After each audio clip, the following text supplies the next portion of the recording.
My name is Lichinwu. I died playing Mount and Blade late at night. Just before I could unify the continent, my heart gave out. When I woke up, I wasn't human anymore. I was a goblin baby in some fantasy world. The goblin tribe I was born into was disgusting.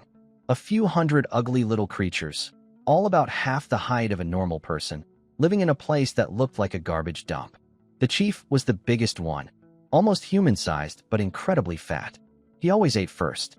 He'd tear into whatever prey the hunters brought back, stuff himself, then waddle off to his straw hut to sleep.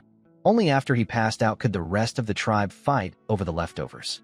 By the time the adults were done, there was nothing left but bones. That's when we babies would crawl out from our hiding spots and lick pig blood mixed with dirt off the ground. That was our meal. Nobody cared about us. The adults tossed their young aside like trash. No one fed us. No one protected us. And when the hunters came back empty-handed, they'd eat the babies first. That's when I understood goblins have zero family bonds. I could only rely on myself. But I had one advantage. The game that killed me, Mount and Blade, had followed me here as a system. It gave me 3 attribute points right away. I dumped all 3 into vitality without thinking. That kept me alive through the worst of it. For 14 days, I survived by eating grass. Nothing but grass. My body grew fast, though. Goblins mature incredibly quickly. By day 14, I could already stand and walk. Today I watched the tribe devour a wild boar. When they were done, only a skeleton remained. I stared at that skeleton and got an idea.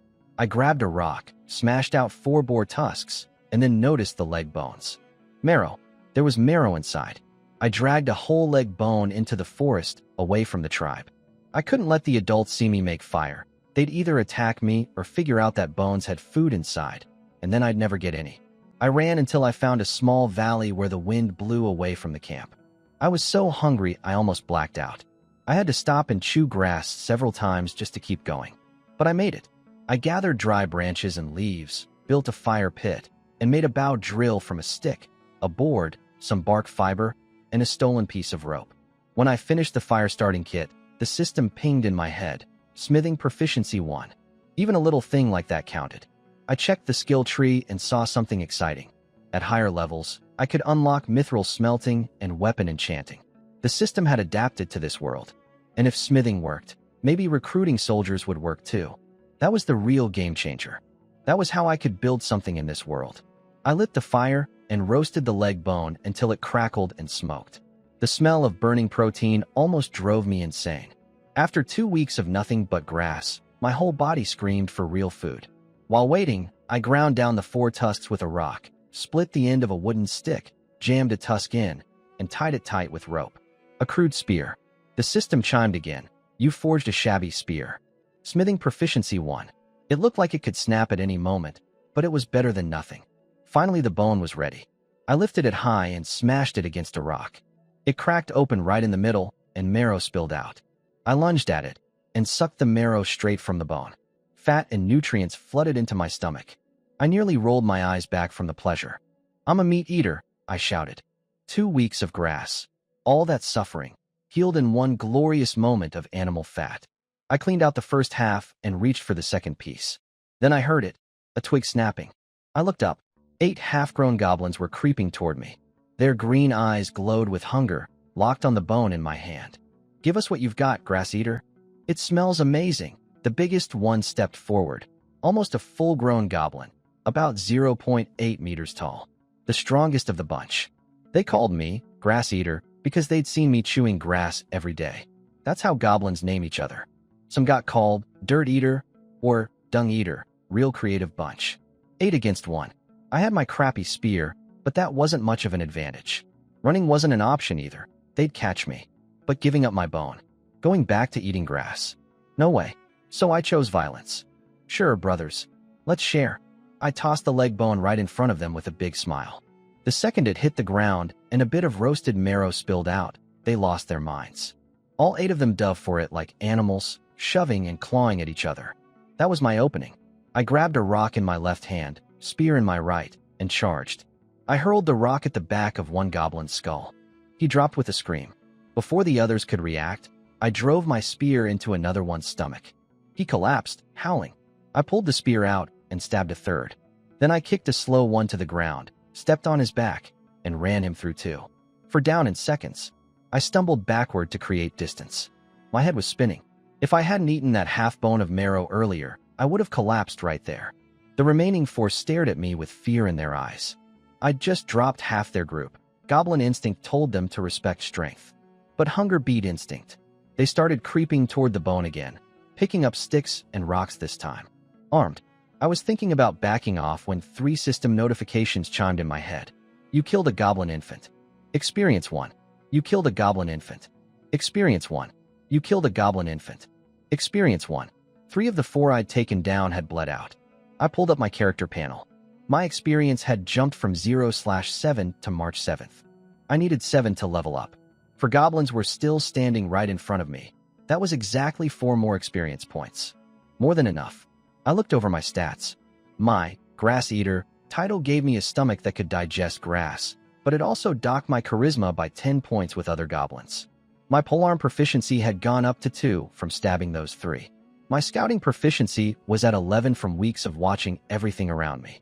My running proficiency sat at 18 from all that desperate sprinting. In Mount and Blade, leveling up gives you attribute points and skill points. Attribute points make you stronger. More vitality means more power, more stamina. Skill points let you specialize. Every stat I could grab mattered, because I had no idea what other dangers this world had waiting for me. I looked at the 4 goblins across from me and smiled. For goblins. For experience points. 1 level up. They were already dead. They just didn't know it yet. Dear goblin brothers, we don't need to kill each other. Let's shake hands and make peace. After all, we're family. I said that while pointing my spear right at them. Nobody bought it. The tallest one shouted, "Rush him together. Kill him." We split the food. He picked up a rock in one hand and a stick in the other, copying exactly what I'd done earlier. Goblins learn fast, I'll give them that. But they're still animals. They can't outsmart a human soul. I pointed behind them with a terrified face and screamed, The chief. What are you doing here?" Every single one of them spun around in panic. The chief was their worst nightmare. When the hunters came back empty-handed, he'd grab baby goblins and eat them. We were all his emergency food supply. The big one turned back first and realized the trick, but it was too late. I was already on top of him. My spear punched straight into his gut. He screamed and grabbed the spear shaft with both hands, refusing to let go. The other 3 snapped out of it and started hurling rocks at me. I ducked to protect my head, but took hits all over my body, bruises everywhere. I cursed, gave up trying to pull the spear out, and shoved it deeper instead, driving him to the ground. I twisted it, then stomped on his chest and yanked it free. I raised the spear to charge the last 3, and the spear tip was gone. The boar tusk had snapped off during the fight. I was holding a bare stick. The 3 goblins saw this and got brave again. They came at me with clubs. I backpedaled fast and switched to talking. "Dear family, why are we fighting? Look at all these tasty bodies on the ground. Plenty for everyone. Why risk your life coming after me?" 2 of them actually stopped. Made sense to them. But the 3rd one had no brakes. He charged straight at me, swinging his club and screaming. I waited until he was close, then kicked dirt into his eyes. While he clawed at his face, I swung the broken pole down on his bald head. It cracked his skull with a sickening crunch. He went stiff and dropped like a board. The pole snapped in half. "You killed a goblin infant. Experience 1. That last swing took everything I had. My vision went white and I collapsed. I thought it was over. I lay there waiting to die. 10 seconds. 20. 3 minutes. 10 minutes. Nothing. I sat up and looked around. The last 2 had run away. Cowards. If they'd all rushed me together from the start, I'd be dead. But they had 0 teamwork. I picked them apart one by one with tricks and footwork, and they came at me like idiots. But I couldn't let them get back to the tribe. If they told anyone I could make fire, the chief wouldn't promote me. He'd eat me. Probably figured eating a smart goblin would make him smarter. I grabbed the remaining half of the leg bone, sucked down all the marrow, and took off after them with a sharpened boar tusk in my hand. I wasn't worried about them getting far. They were just as starved as me. After sprinting in a panic, they'd pass out from low blood sugar within minutes. Sure enough, less than 500 meters out, I found both of them on the ground, twitching, eyes rolled back. Couldn't even stand. I finished them with the tusk. 3 more experience notifications rang in my head. I dumped the attribute point into vitality immediately. It went from 3 to 4. The effect was instant. The dizziness cleared, my body felt stronger, and I'd grown to 0.9 meters tall. About the same as an adult goblin now. For the skill point, I almost chose pole arms, but went with running instead. What kept me alive today wasn't raw power, it was footwork and trash talk. While I was still weak, investing in survival made more sense. My steps felt lighter right away. I whistled as I walked back to the battlefield. Then the victory screen popped up. Loot drops. Just like in the game. Every enemy drops grain no matter what. 2 bags appeared at my feet, about 5 kilograms each. Enough food for over a month. The ears and stone went into my mount and blade inventory, weightless, spaceless storage. The inventory showed 630 slots used. I pulled up my troop panel.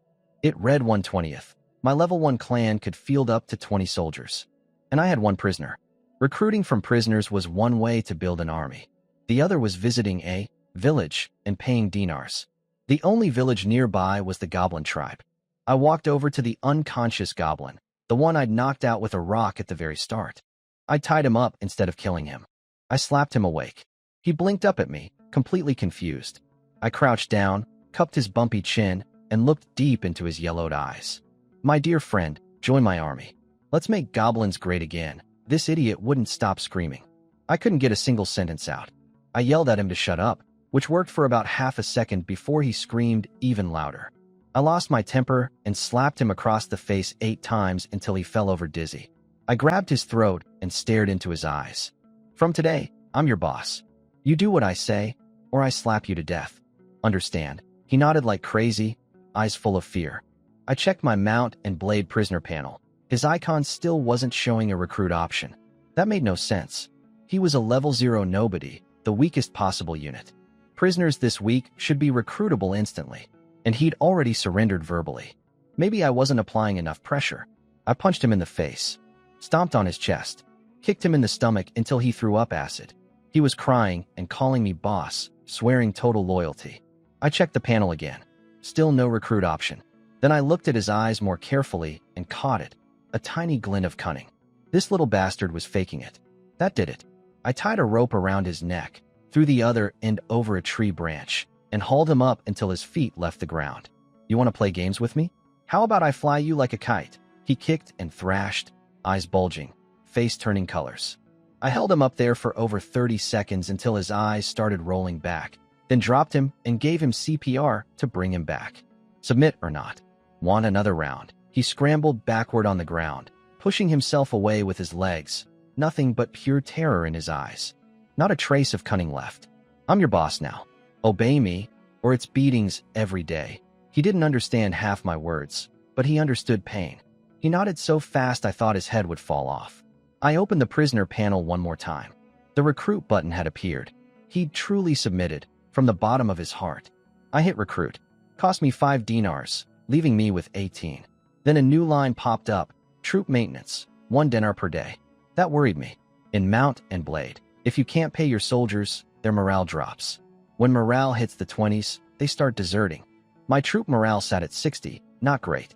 To raise it, I needed to pay wages on time and stock more food variety in my inventory. Right now I only had grain. I untied his hands and looked him over. The sneakiness was completely gone from his eyes. All I saw was fear and, strangely, genuine devotion, like the system had flipped a switch in his brain. I tested him. Sit.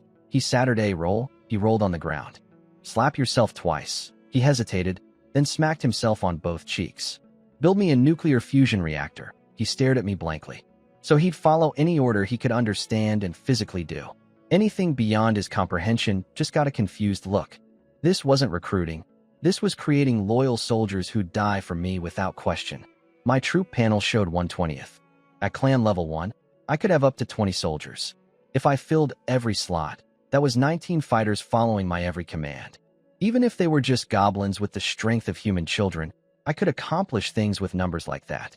And with enough experience, they could upgrade into stronger goblin variants. I named him Goblin Spear and handed him a sharpened boar tusk and a stick. Watch what I do and copy me. I found a straight, solid wooden pole. I wedged a tusk into the split end, then scraped tree resin from claw marks left by some large animal on a nearby trunk. I smeared the resin thick over the joint where tusk met wood, then held it over the still-burning campfire. The resin hardened into a dark, solid bond. I tried wiggling the tusk. It held firm. Still primitive, still ugly, but way better than the grass rope version that fell apart mid-fight. Goblin Spear watched every move I made and built his own. When I inspected it, I was surprised. It was actually decent quality. I remembered something about goblins from stories I'd read in my past life. Alone, they're pathetic. Any grown man can kill one. But when their numbers grow, something changes. Stronger, smarter goblins appear and become leaders. If you don't wipe out a goblin tribe completely, they evolve. They start with no fire, then develop wooden weapons, stone weapons, then iron, then even magical weapons. I watched Goblin Spear happily swinging his new spear around, and I thought, maybe goblins aren't as simple as everyone thinks. It was still early, and going back to the tribe just meant eating grass. I decided to keep exploring. I remembered watching the goblin hunting parties over the past 2 weeks. The ones coming back from the north usually carried fish. That meant there was a river up there, and catching fish had to be easier than chasing animals. I told Goblin Spear to follow me and headed north. After about 7 or 8 kilometers, we found it, and my jaw dropped. The river was massive. I could barely see the other side. It had to be over 5 kilometers wide. And out in the middle, something enormous leaped out of the water and crashed back down like a bomb going off. The splash was insane. That thing was easily over 100 meters long. I grabbed Goblin Spear and backed far away from the bank. No way I was becoming a snack for that monster. But I didn't give up. We walked along the shore until we found a small branch stream. The water was crystal clear, full of fish darting around. Goblin Spear got so excited he jumped straight into the water and tried to catch fish with his bare hands. I rolled my eyes. If it were that easy, the tribe wouldn't be eating each other. He splashed around for a while and caught nothing. But when he climbed out, he spotted snails crawling along the bank and popped one in his mouth. I slapped him so hard he spun around 3 times. I grabbed his neck and shook him. Are you trying to die? Those things are full of parasites. They'll kill you. I'd seen it happen in the tribe. Some adult goblins would suddenly clutch their stomachs screaming, then die a few days later. Others would bash their own heads against trees until they were dead, all from eating raw food. Parasites getting into their guts, their livers, their brains. Goblin Spear looked at me like a kicked puppy. I told him simply, don't eat anything without my permission. I sent him into the forest to gather straight sticks and vines, and when he came back with an armload, I showed him how to weave a fish trap. He copied me perfectly and made one of his own. Again, goblin learning speed was incredible. I crushed some snails with a rock, stuffed the meat inside the traps as bait, tied ropes to sticks jammed in the ground, and tossed the traps into the stream. Then we waited. Both our stomachs were growling. Goblin Spear looked like he was about to faint. He hadn't eaten anything all day. I pulled a bag of grain from my inventory and handed him a fistful. Eat. He stared at my hand, amazed that I'd pulled something out of thin air. Then he shoved the grain in his mouth, and his face twisted up like he'd bitten a lemon. It was unshelled wheat, tough, tasteless, and rough on the teeth. He almost spit it out. I raised my hand. Spit that out, and I'll slap you into next week. He swallowed it with tears in his eyes. I gave him 2 more handfuls. He choked them down, looking miserable the whole time. He didn't realize the grain had filled him up completely. I ate some too. My grass eater title made it almost pleasant. I could taste the mild sweetness of the wheat. But I was still a modern person at heart. I need to figure out how to hull and grind grain eventually. We spent the next while weaving more traps, over a dozen total. My smithing proficiency climbed to 8. 25 would unlock my first subskill. When we checked the first 2 traps, Goblin Spear pulled them up and went crazy with excitement. Fish. We got fish, 2 big ones and 4 or 5 finger-sized ones. He hugged a big fish and opened his mouth wide, then remembered my rule and set it down. I'd already raised my slapping hand, but had to lower it. Good. The system-enforced obedience was working. He could actually resist goblin feeding instinct. I showed him how to scale and gut the fish with the boar tusk, then roasted the big ones over a fire. The smell was incredible. Goblin Spear stared at me, drooling, begging with his eyes. I threaded the 2 roasted fish onto a vine, about 5 kilograms, and stored them in my inventory. My warehouse now had 2 food types, grain and roasted fish. Troop morale went from 60 to 61. I tossed Goblin Spear the boar tusk and pointed at the small fish. You saw how I did it. Process those. Half are yours. He was thrilled. While he worked on his fish, I stuffed the guts into fresh traps and threw them in the river. The organs reeked, and the fish went wild for them. Every 10 minutes I pulled up a trap with at least one fish inside. We couldn't stop grinning. With Goblin Spear in my party, my inventory cap had gone from 30 to 40. I kept roasting and storing. 10 40ths, 15 40ths, 20 40ths. We were so busy we forgot something important. Fish guts don't just attract fish, they attract predators. Goblin Spear went to pull up a trap. Halfway out of the water, the surface exploded. A massive jaw burst through, crushed the trap in one bite, and slammed back under. Goblin Spear fell backward onto the bank. I spun around and felt ice in my veins. The stream was suddenly full of them, 3-meter-long creatures that looked like crocodiles with 2 horns on their heads. Their eyes glowed red. They were tearing through our traps, snapping them to splinters. Those jaws could chew a goblin into paste. My system flagged them as an enemy force, meaning I could earn experience from killing them. I looked at my shabby spear. I looked at their thick, armored hides. No chance. I sprinted over, grabbed the frozen goblin spear, and ran for the forest like my life depended on it, because it did. The 4-horned crocodiles devoured our fish traps in seconds, then turned their glowing red eyes toward us on the shore. Their fat bodies started crawling up the bank. Goblin Spear was frozen stiff. I dragged him back, slapped him twice to snap him out of it, and he took off screaming into the forest. But I didn't follow right away. I noticed something. These things were incredibly slow on land. Their armored skin was too heavy for their stubby legs. They basically wriggled forward. So I started walking backward, keeping about 10 meters between us, testing how far they'd chase. They followed me for about 100 meters inland before giving up and turning back toward the river. 100 meters. I memorized that number. Might be useful later. Goblin Spear came back looking for me, which surprised me. Going against Goblin's self-preservation instinct to check on someone else? The system loyalty was really working. When he saw me calmly walking away from 4 giant crocodiles, he looked like he'd seen a ghost. Before heading back to the tribe, I made us take a detour to a small ditch. We scrubbed ourselves clean and rubbed crushed grass juice all over our skin to kill the fish smell. If we walked into camp reeking of fish while everyone was starving, we'd be torn apart. We hid our spears in some bushes near the tribe and crawled back through the tall grass. Something was wrong immediately. Goblins were rolling on the ground everywhere, clutching their stomachs, howling in pain. Some were already foaming at the mouth, dead or close to it. Food poisoning. Had to be.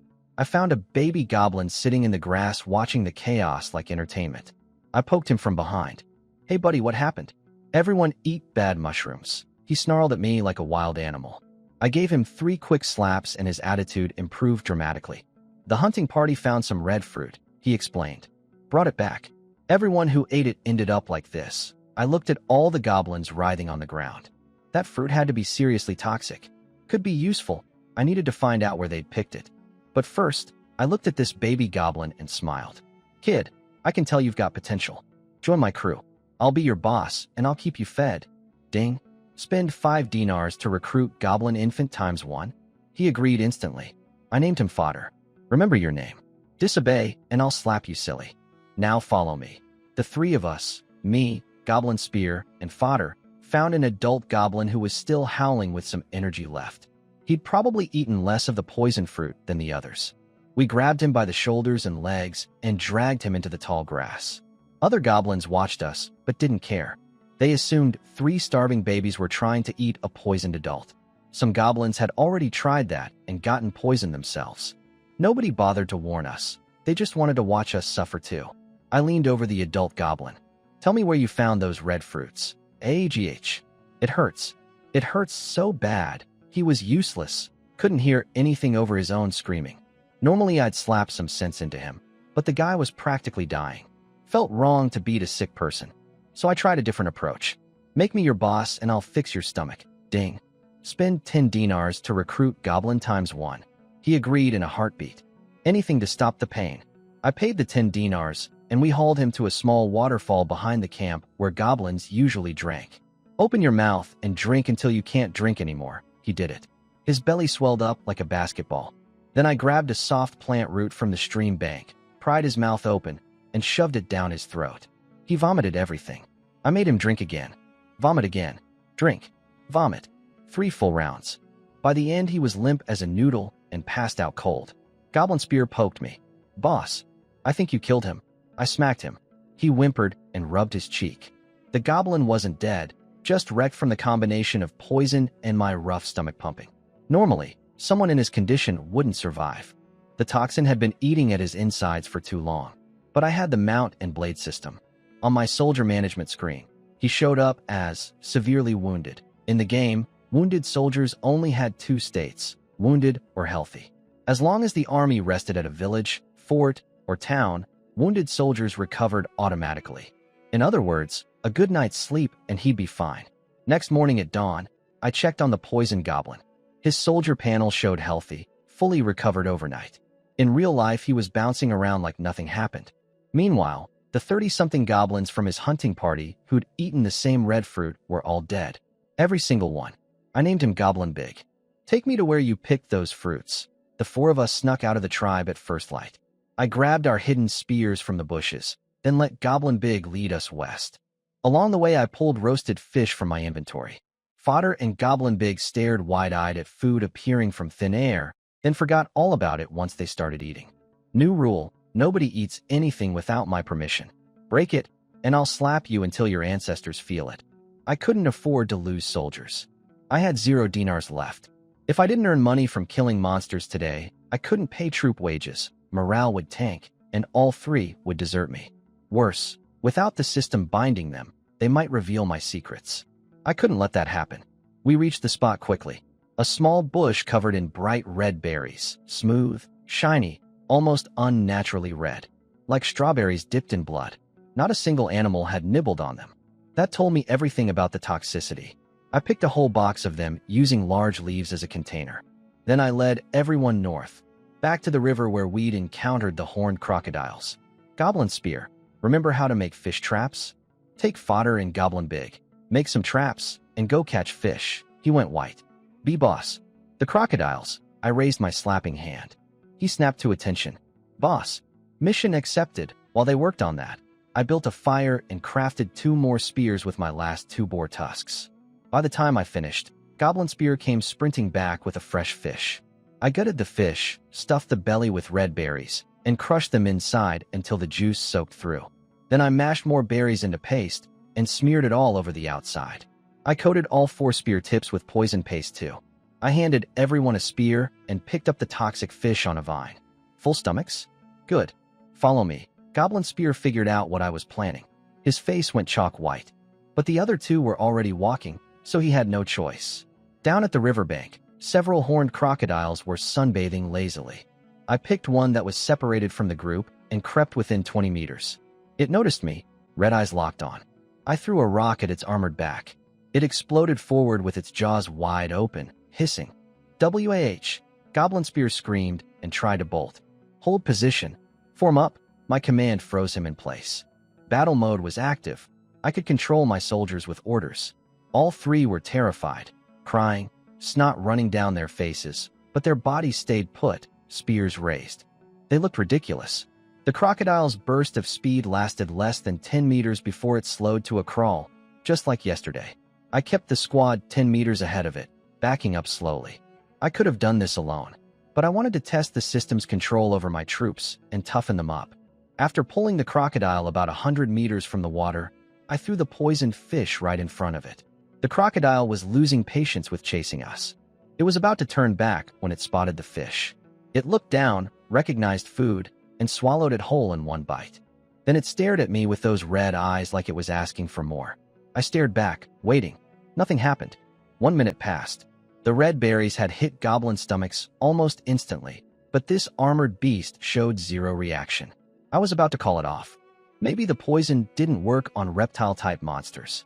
This thing was a level 3 unit in the system, serious firepower. We had no business fighting it head-on. Then it stopped. Just froze mid-step, like someone hit pause. Total stillness. A second later, it snapped. Its jaws flew open with a horrible shriek. It started thrashing wildly, tail whipping, head slamming side to side, stubby legs clawing at the dirt. It spun in circles like a top, clearly in massive pain. It worked. I gripped my poisoned spear and charged forward, looking for an opening to finish the job. I didn't rush in like an idiot. I circled the thrashing crocodile with my spear raised, watching for an opening. The crocodile spotted me and whipped its tail like a giant club. It smashed into a tree trunk and left a deep dent. That kind of force would shatter every bone in my body. But I wasn't scared. I was excited. The stronger the enemy, the more experience it drops. I kept harassing it, throwing rocks, sticks, screaming at it. Reptiles stress easily, and this one was no different. It kept snapping at me with those massive jaws, hissing furiously. Then the stomach pain hit its limit. The crocodile stopped caring about me entirely and started crawling desperately toward the river. Wild animals always run for familiar territory when they're hurt. That was a problem. If it reached the water and left the system's combat zone, it would count as disengaged. Even if the poison killed it afterward, I'd get nothing. I ordered my 3 goblins to run ahead of it and make noise, screaming, throwing rocks, anything to slow it down. It didn't work. The crocodile was in too much pain to care about 4 tiny green things yelling at it. I needed another plan. Fast. I grabbed a rope from my inventory, tied a lasso, and started throwing it at the crocodile's head from the side. Missed 3 times. I made the loop bigger, studied how it moved, and threw again. Got it. The loop slipped over its head and caught around its fat neck as it crawled forward. I sprinted to a thick tree, wrapped the rope around the trunk twice, and tied it off. Then I jumped back to a safe distance. The rope was just ordinary grass cord, about as thick as a finger. Against a healthy crocodile, it would snap like thread, but this one was dying. It lurched forward, pulled the rope tight, and stopped. It collapsed. The poison had destroyed its insides. Its mouth was dripping blood the whole time. I'd noticed that earlier. The fact it could still move at all showed how tough these things were. 5 minutes passed. Occasional twitching. 10 minutes. Violent convulsions, blood foam spraying from its nostrils. 30 minutes. Nothing. It lay there like a dead log, only the bloody bubbles from its nose proving it was still alive. Time to finish it. But I wasn't taking chances with a fake-out. Fodder. Go stand on its back. Fodder nearly wet himself. He refused. I slapped him several times. Still refused. Fine. I opened the mount and blade battlefield command screen, assigned Fodder to an infantry group, and dragged the command flag onto the crocodile's back. Some invisible force pulled him forward. His legs moved on their own. He walked straight onto the crocodile's back and stood there, rigid with terror. When his brain caught up with where his body was, he screamed and actually pissed himself. But the crocodile didn't move. Not a twitch. It was truly finished. I climbed up, stepped on its skull from behind, safest angle if it thrashed, and drove my spear through its eye with everything I had. The tip sank deep into its brain. The crocodile shuddered for a long moment, then went limp. Victory. 30 experience and 90 dinars from 1 kill. I put the attribute point into vitality, now at 5. My body shot up to 1.3 meters tall. Full adult goblin size. The skill point went into running again, bringing it to level 2 out of 5. The loot was incredible. The monster meat was infused with magic. Eating it regularly would increase my internal magic power. The crocodile hide was even better. The back was hard enough to deflect swords, the belly soft enough for armor lining. Better than steel for making armor, with minor magic resistance too. I stared at the dead crocodile on the ground. The system had given me 1 hide, but there was a whole second skin right here on the carcass. Kill 1, get 2 hides. If I farmed these things, I could build a heavy infantry squad. Problem was, I couldn't even skin it. No real knife, no tools, and no way to flip over a creature this heavy with just 4 of us. I needed bigger, stronger troops. Speaking of which, I checked my troop management panel. 1 soldier was ready for upgrade. I spent 5 dinars and promoted Goblin Spear. He yelped in surprise as his body started changing right before our eyes. He grew taller, broader, stronger. When it stopped, he stood at 1.2 meters. He'd gone from a goblin infant to a proper goblin, a level 1 unit. The next upgrade would be Big Goblin at level 2, reaching human height with strength beyond a normal man. Things were moving. I'm taller. I'm stronger. Goblin Spear was jumping around, comparing his new height to Goblin Big. He was thrilled. For a goblin, surviving past the baby stage was a miracle. 80% of them died as infants, starved, or eaten by adults. But once he reached adult size, you at least had some basic rights. You couldn't be casually killed anymore. Only the chief could do that. Fodder watched everyone else growing taller with pure envy in his eyes. He was still the only infant in the group. I patted his shoulder. Follow orders and don't be a coward. Cowardly goblins don't grow tall. Then I got back to work. Over the next few hours, I used the same poison fish and lasso method to kill 7 more horned crocodiles. I leveled up 3 times, all the way to level 6. Every attribute point went into vitality, pushing it from 5 to 8. My height hit 1.4 meters. I was starting to look almost human, like a teenager. My dinars piled up to 710, enough to maintain my troops for a long time without worrying. The loot was even better. My warehouse now held 8 crocodile hides, 3 crocodile horns, and 2 crocodile tendons. The horns were tiny, about thumb-sized. The system said crocodiles used them to sense magic currents in the water, some kind of unique organ that evolved in this world. Also useful as medicine and magical crafting material. Definitely valuable. I stored them away for later. The tendons were the real prize. They were natural bowstrings. I sent everyone to find straight, sturdy sticks. They came back with armfuls. I picked the 2 best ones, strong but flexible, and carved notches at both ends with my fingernails, which had grown long and sharp from all my vitality upgrades. Basically tiny blades now. I strung the tendons between the notches. 2 crude bows. I tested one. The string had decent pull, but I couldn't draw it fully or the wooden body would snap. Good enough for now. Next I had everyone gather thin, straight twigs. I picked the best ones, stripped the bark with my nails, and roasted them over the fire to dry out the moisture. As the water evaporated, the wood straightened naturally. I just kept rotating it. Then I burned the tip black in the fire and ground it sharp on a rock. Burn, grind, repeat 2 or 3 times. 1 ugly arrow done. The 3 goblins had been staring at every step with huge, fascinated eyes. When I knocked the arrow, drew the bow, and shot it 20 meters across the clearing, they lost their minds. Oich, whoa, wh, oh. 3 absolute morons. I walked over and pulled the arrow out of the dirt. The range was pathetic. The penetration was a joke. But this was startup phase. Having any ranged capability at all was a luxury. Besides, I had the red poison berries. Smear some juice on every arrowhead, and all I needed was to break skin. 1 scratch, and the target was dead.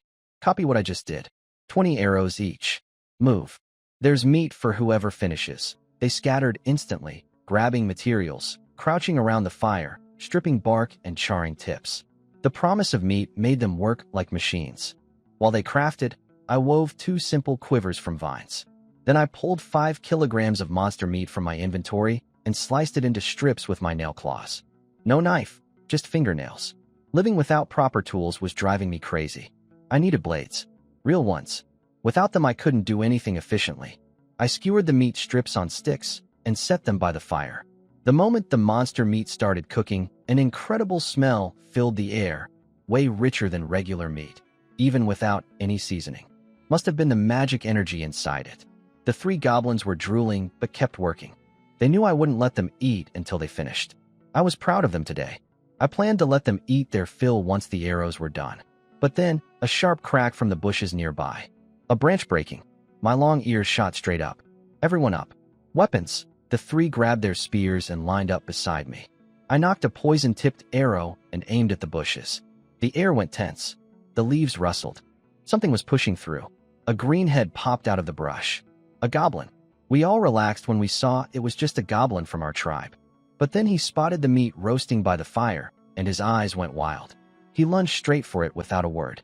I kicked him so hard he flew back into the bushes.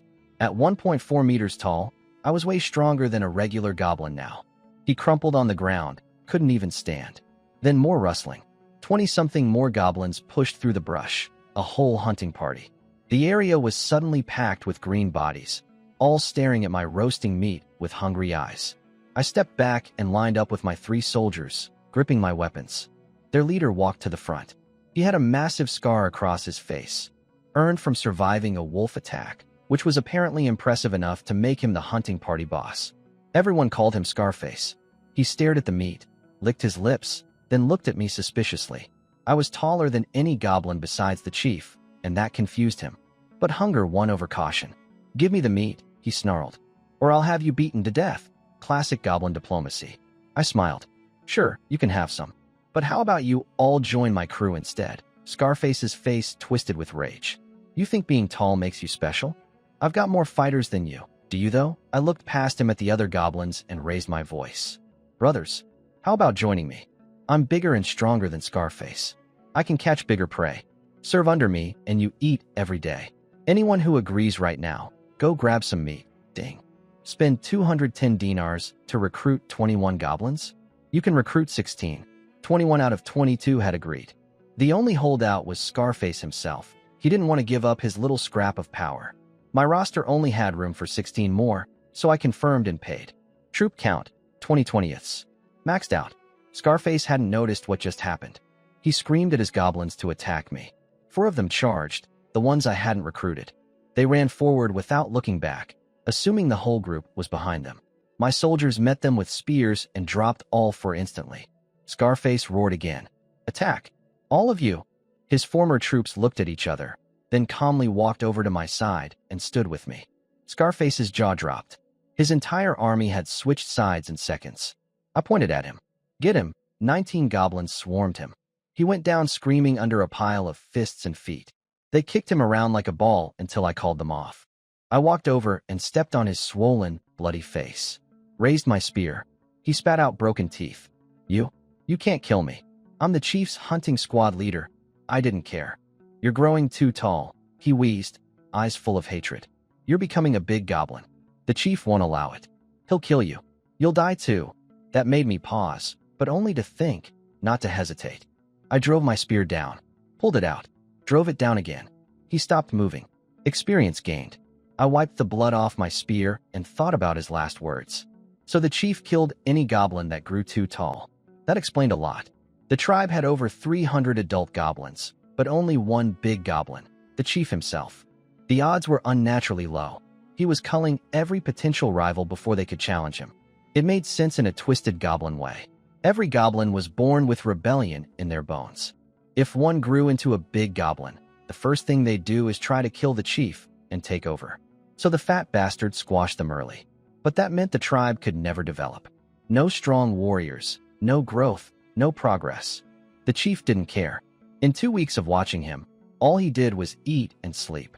Never left the camp once. Every goblin in the tribe was skin and bones while he was morbidly obese. The only reason the tribe hadn't scattered was that weak goblins instinctively clustered around the strongest one. Now I was 1.4 meters tall, obviously bigger than every other goblin in the tribe. The moment the chief saw me, he tried to kill me. I looked at my 19 soldiers standing in formation, armed with spears, loyal to the death.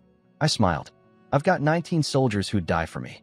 What chance does one fat big goblin have? I maxed out my army at 20 soldiers, and I decided to move tonight. Kill the chief before he killed me. First, a proper meal. I pulled out monster meat and grain, made meat wraps, and fed everyone until they were stuffed. Then I had them each find a long, straight stick and harden the tips in the fire to make wooden spears.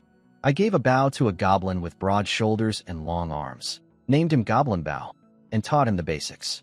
His aim was terrible, but at 20 meters range, he just needed to point and shoot. I ran the spear carriers through a quick drill. Nothing fancy, just how to thrust the pointy end forward. With the system forcing them to fight, that was enough. Goblin Big came back with a full bag of red poison berries. Everything was ready. I fed everyone a second meal, then told them to sleep. They dropped instantly. Goblins who'd eaten 2 full meals in one day. They thought they'd died and gone to heaven. Deep in the night, I woke everyone. The tribe would be sound asleep. Perfect timing. I didn't tell anyone the plan. If these goblins heard we were attacking the chief, they'd panic and ruin everything. Better to march them there blind, then use the system to force a charge before anyone could think. We crept through the dark. Goblins have night vision, so movement was easy. At the edge of camp, I had everyone crush the red berries and smear the juice on every spear tip. I checked each one personally. Then I snuck in alone to scout. The tribe was exactly as expected. Goblins sprawled everywhere sleeping. No guards, no sentries. The fat chief was snoring like thunder in his grass hut. His hunting squad had vanished hours ago, and nobody had even noticed. No more waiting. I selected all troops on the battlefield command screen and hit charge. Behind me, my goblins suddenly moved as if pulled by invisible strings. They sprinted into the camp with spears raised, heading straight for the chief's hut. They crashed through and surrounded the sleeping chief. I was already laughing, picturing my 5-year development plan for the tribe. Then, nothing happened. They just stood there, staring at him. What the hell? Kill him. I'd forgotten something critical. In the mount and blade system, the chief wasn't flagged as an enemy. My soldiers had always followed his orders. They wouldn't attack a non-hostile target on their own. The chief's snoring stopped. He opened his eyes, saw 20 goblins surrounding him with spears, and screamed, leaping to his feet. What are you doing? How dare you enter my AAGH? I'd circled behind him and put an arrow in his backside. Then a second one. Kill him. Now, the moment I attacked, the system reclassified the chief as hostile. My soldiers' hesitation vanished. 19 spears thrust inward from every direction. The chief howled in pain and rage. Then he pulled something from his animal skin skirt. An axe. An iron axe. I hadn't expected actual metalwork in this primitive dump. He swung it at the nearest goblin and caved in his skull with one blow. My stomach dropped, but I held firm. One iron axe against 19 fearless spearmen. Numbers would win. The chief went berserk, hacking left and right. He killed 3, then 4 of my soldiers. Every hit was lethal. His size and strength were overwhelming. But my goblins didn't run. They didn't flinch. They kept stabbing, kept pressing in. The system held them in place. That terrified him more than anything. Goblins always ran when things got dangerous. That was their nature. But these ones kept coming, stepping over their dead comrades to thrust their spears at him. It was unnatural. He couldn't understand it. He screamed at the rest of the tribe. Help me. Kill these traitors. The goblins sleeping around camp woke up and stared in shock. Their almighty chief was covered in blood, being poked full of holes by his own people. Their tiny brains couldn't process what a coup was. He screamed again. Some started moving toward us. I had to end this fast. I found my opening, charged in, and drove my spear deep into his belly. He looked down at me, eyes red with fury. You're a big goblin. Now he understood. A goblin growing tall enough to challenge him. That was normal. That was the cycle. What wasn't normal was soldiers who didn't fear death. I twisted the spear inside him, shredding his guts. He screamed the worst scream of the night and dropped his axe. I threw all my weight forward and toppled him. He hit the ground like a collapsing mountain, dust flying everywhere. His layers of fat rippled.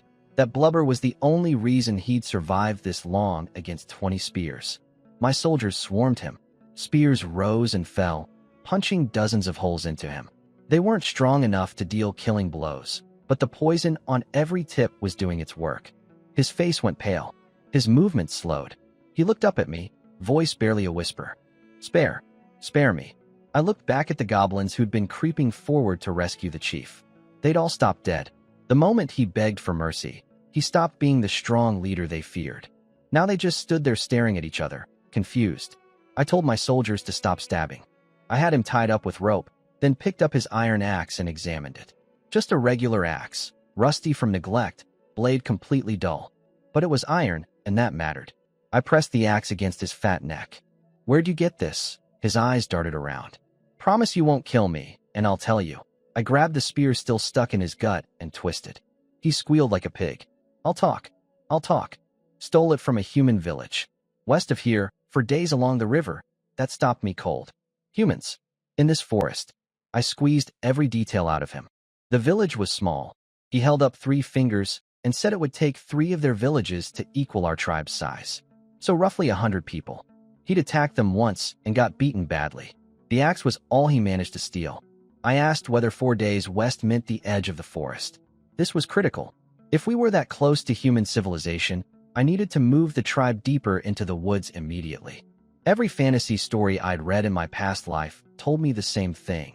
Goblins were experience fodder for human armies and adventurers.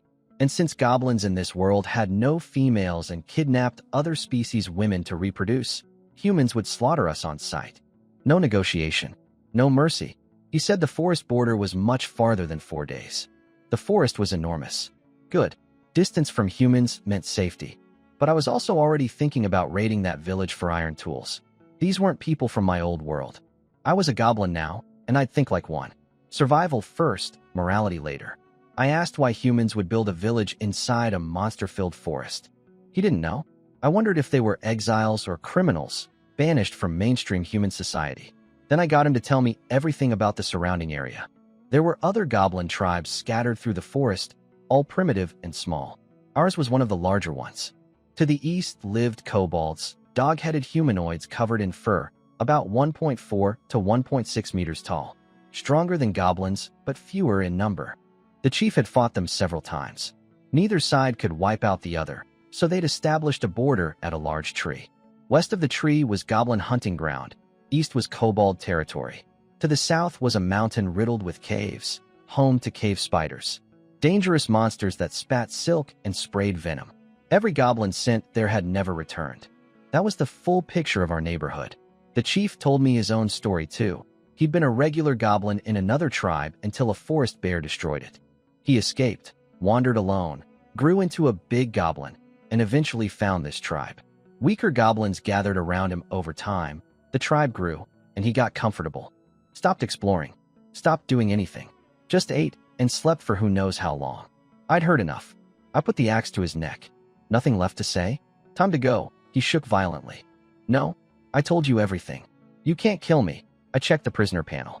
His icon showed, recruitable. He truly submitted, willing to serve me just to survive. I didn't recruit him. I swung the axe and took his head off. He'd ruled this tribe too long. Every goblin here saw him as the leader. If I kept him alive, I'd never have full control. Even as a broken prisoner, his presence would undermine me. I kicked his head into the crowd of watching goblins. They shrieked and stumbled backward. I walked to the center of the tribe, stepped on the severed head, and smiled at 300 terrified faces. I'm the boss now. Who agrees? Who disagrees? Next morning, the sun rose on a new tribe. I was in charge now. Tallest, strongest, undisputed. Time to fix this mess. First thing I did was organize everyone. Half the tribe became hunting squads, 5 groups of 30, sent in every direction to find prey. I made one thing very clear. All kills come back to me for distribution. Anyone caught hiding food would regret being born. The other half became the work crew. Their first job? Dig graves. Over 30 goblins had died from the red berry poisoning 2 days ago, and their corpses were still lying around camp, rotting. The old chief hadn't lifted a finger about it. Goblins are tough like cockroaches, but a plague from decomposing bodies could wipe out the whole tribe. I recruited 7 new soldiers to replace yesterday's losses, then took my 19 troops back to the river to hunt crocodiles. I went absolutely crazy that day. 21 horned crocodiles killed using the same poison fish method. My level shot from 6 to 10. Vitality climbed from 8 to 12. I hit 1.8 meters tall, big even for a big goblin. I maxed out my running skill at level 5 and started dumping points into one-handed weapons, since I now had a real iron axe to train with. In the evening, I had everyone flip the crocodile carcasses and use the axe to cut open their soft bellies. I peeled off every hide and collected every horn. With proper tools, nothing went to waste. The day's haul: 42 units of grain, 37 crocodile hides, 5 horns, 11 tendons, and 1,890 dinars. But one question nagged me. Could we eat the meat? These crocodiles had been poisoned. The red berries were insanely toxic, possibly magical. I couldn't just feed raw poison meat to my tribe. I remembered a documentary from my past life saying many natural toxins break down under high heat. Worth testing. I took a piece of crocodile meat, washed it thoroughly, and roasted it until it was bone-dry jerky, so tough you could barely chew it. Then I called over Goblin Big. You were brave today. Here's a reward. He beamed and wolfed it down. I watched him like a hawk. Feel anything weird? He scratched his face and thought about it. No, oh wait, yes. My heart jumped. Boss, I'm still hungry. I rolled my eyes and let everyone eat. If they died, I'd recruit replacements. If they lived, we'd hit the jackpot. An hour passed. Not a single goblin showed any sign of poisoning. The toxin was either concentrated in the guts or destroyed by heat. Either way, thousands of kilograms of meat were now safe to eat. I sent Goblin Spear running back to camp to bring the entire work crew. When they arrived and saw the mountain of crocodile carcasses, their jaws dropped. Each crocodile weighed over 500 kilograms, at least 300 kilos of usable meat each. More food than any of them had seen in their entire lives. We hauled everything back to camp. I built a massive bonfire in the center of the tribe and set up a processing line. Wash the meat at the mountain spring, slice it thin, bring it back, roast it into jerky. Nobody was allowed to eat raw meat. Work hard and tonight everyone eats until they're full. The goblins went wild with excitement. They worked faster than I'd ever seen. Soon thousands of meat strips hung around the bonfire, filling the air with the richest smell this tribe had ever known. As darkness fell, the hunting squads returned one by one. They stared at the mountains of food in disbelief. They'd spent all day chasing rabbits and picking berries, and came home to find the camp overflowing with meat. I lined up each squad and inspected their hauls. The first group had brought back some rabbits and berries, modest but honest work. I nodded approvingly. Then I leaned in and sniffed each of them carefully. They had no idea why I was smelling them. I slapped the squad leader across the face. "When's the last time you bathed? You all stink. Go wash at the spring. Scrub until the smell is gone, or no meat for you." His face lit up at the word, meat, and he sprinted off with his whole squad to bathe. Hygiene through bribery, whatever worked. The second and third squads were similar. Small game, honest effort. I smelled them, sent them to wash, let them eat. Then the fourth squad stepped up. Their haul was pathetic, a handful of berries and some bugs, barely anything. The squad leader grinned at me eagerly, already thinking about bath time and meat. I leaned in and sniffed him. Blood. Strong, fresh blood all over him. I grabbed his throat and slammed him to the ground. "I told you. All prey comes back to me for distribution. You ate it out there, didn't you?" Trying to be clever with me, I squeezed the squad leader's throat until his eyes bulged. I'd smelled fresh blood all over him. His team had caught something, eaten it in the forest, and come back with almost nothing, thinking I wouldn't notice. I couldn't let this slide. Goblins have no morals, no loyalty, no conscience. The only thing keeping them in line was fear. If even one group got away with breaking my rules, the whole system would collapse. I didn't let him explain. I pulled out my axe and split his skull open right there. Then I pointed the bloody axe at the rest of his squad. "Soldiers, kill every third one." My spearmen surrounded them immediately. The hunting squad collapsed to the ground in terror. But my soldiers looked confused. They didn't understand. Every third one. I held up 3 fingers. "This is 3 goblins." I folded one down. "Kill 1 out of every 3. They got it and started stabbing.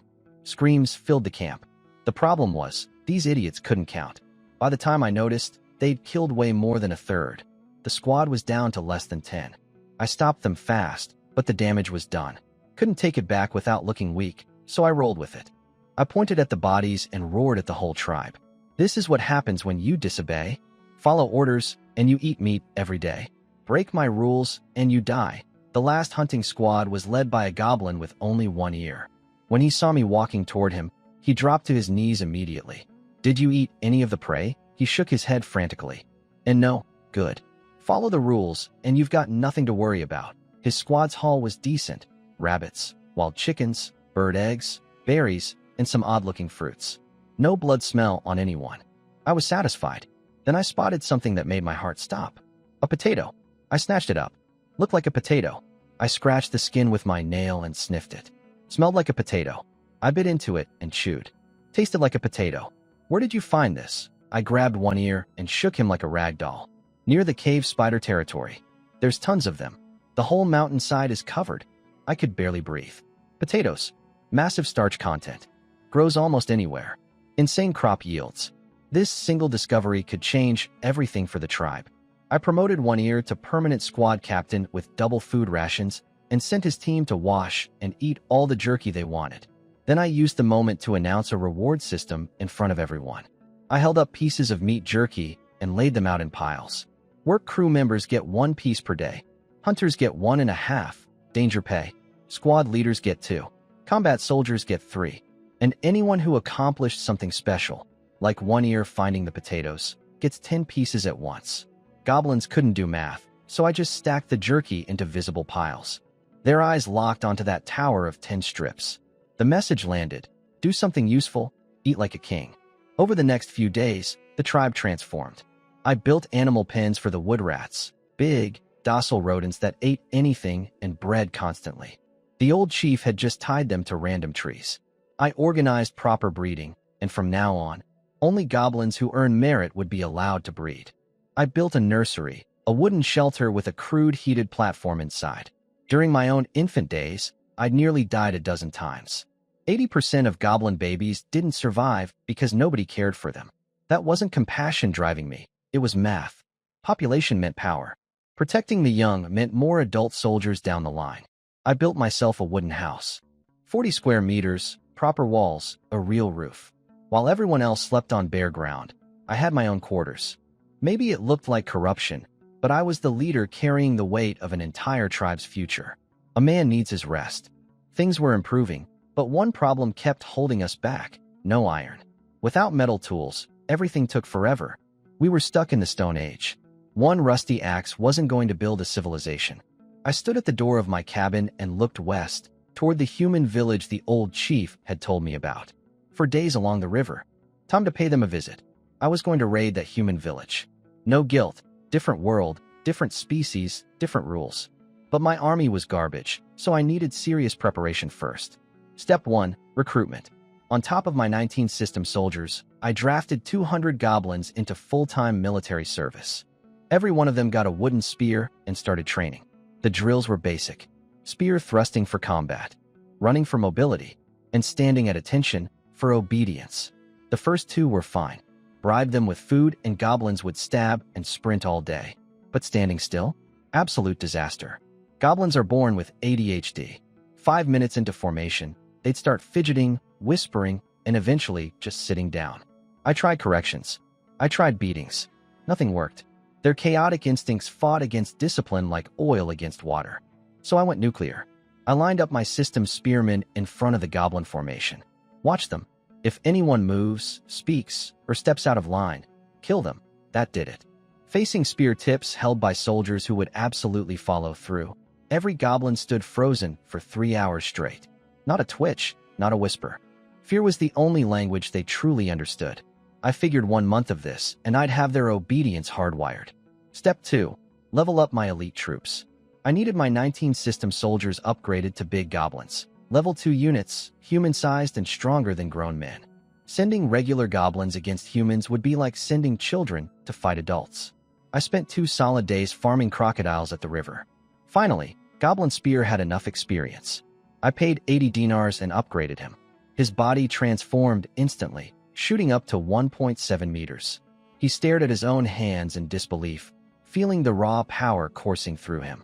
I dragged him in front of the whole tribe and shouted. Goblin Spear fought bravely, so I gave him power. He's now the tribe's second big goblin.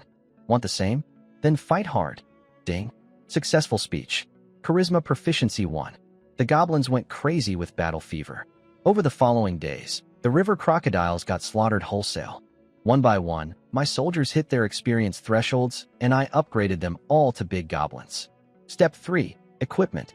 Armor first. I had dozens of crocodile hide stockpiled. The back skin was too thick and hard. My axe couldn't even cut it. I need iron chisels and punching tools for that. So I worked with the softer belly leather instead. Still impressive protection. It could stop light arrows and deflect sword slashes. I demonstrated the design for everyone. Cut 2 panels for front and back. Tie them together with rope. Add shoulder pieces, a skirt section, leg guards, arm guards. Simple but effective. I ordered 20 sets made. For myself, I built a double-layered version, 2 sheets of belly leather stitched together for extra chest protection. Then I took a crocodile skull, split the upper and lower jaws apart, and wore it as a helmet. From a distance, I looked like some kind of crocodile warrior. The other big goblins loved this idea. They all borrowed my axe and made their own skull helmets. 19 crocodile-headed soldiers standing in formation, we looked like a demon army. Should terrify any enemy who saw us coming. The system recognized my armor set and gave it stats. The enhanced version had solid protection numbers across every body part, light magic resistance, water element affinity, and a fun bonus. Crocodiles would mistake the wearer for one of their own and not attack. Wearing armor made from their own kind confused them. If the belly leather was this good, armor made from the near-impenetrable back plates would be incredible. Another reason to raid the humans for better tools. Step 4. Ranged weapons. I had plenty of crocodile tendons, perfect bowstrings. With the right frame, I could build crossbows. And the timing was perfect. All the crafting I'd been doing had pushed my smithing proficiency to 25, enough to unlock my first skill branch.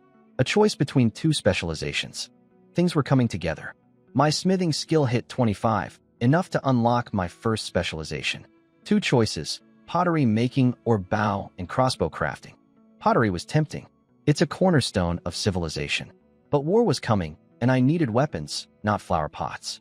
Besides, I already knew basic pottery from my past life. I picked crossbow crafting. The moment I confirmed, knowledge flooded into my brain. Construction techniques, materials, mechanisms, everything a master crossbow maker would know. When I looked at the two crappy wooden bows I'd made before, I physically cringed. I smashed them both on the spot. Goblin Bow stared at me like I'd just destroyed his favorite toy. Stop pouting. I'm building you something way better. I dragged him into the forest to find pine nut wood, a tree my new knowledge told me had the perfect combination of strength and flexibility for crossbow construction. We found one, chopped it down, stripped the bark, and cut it into workable pieces. I went with a simple cross-shaped design. Two wooden pieces joined together, a basic wooden trigger mechanism, nothing fancy. I finished the first crossbow in a day and tested it. Range, over 120 meters.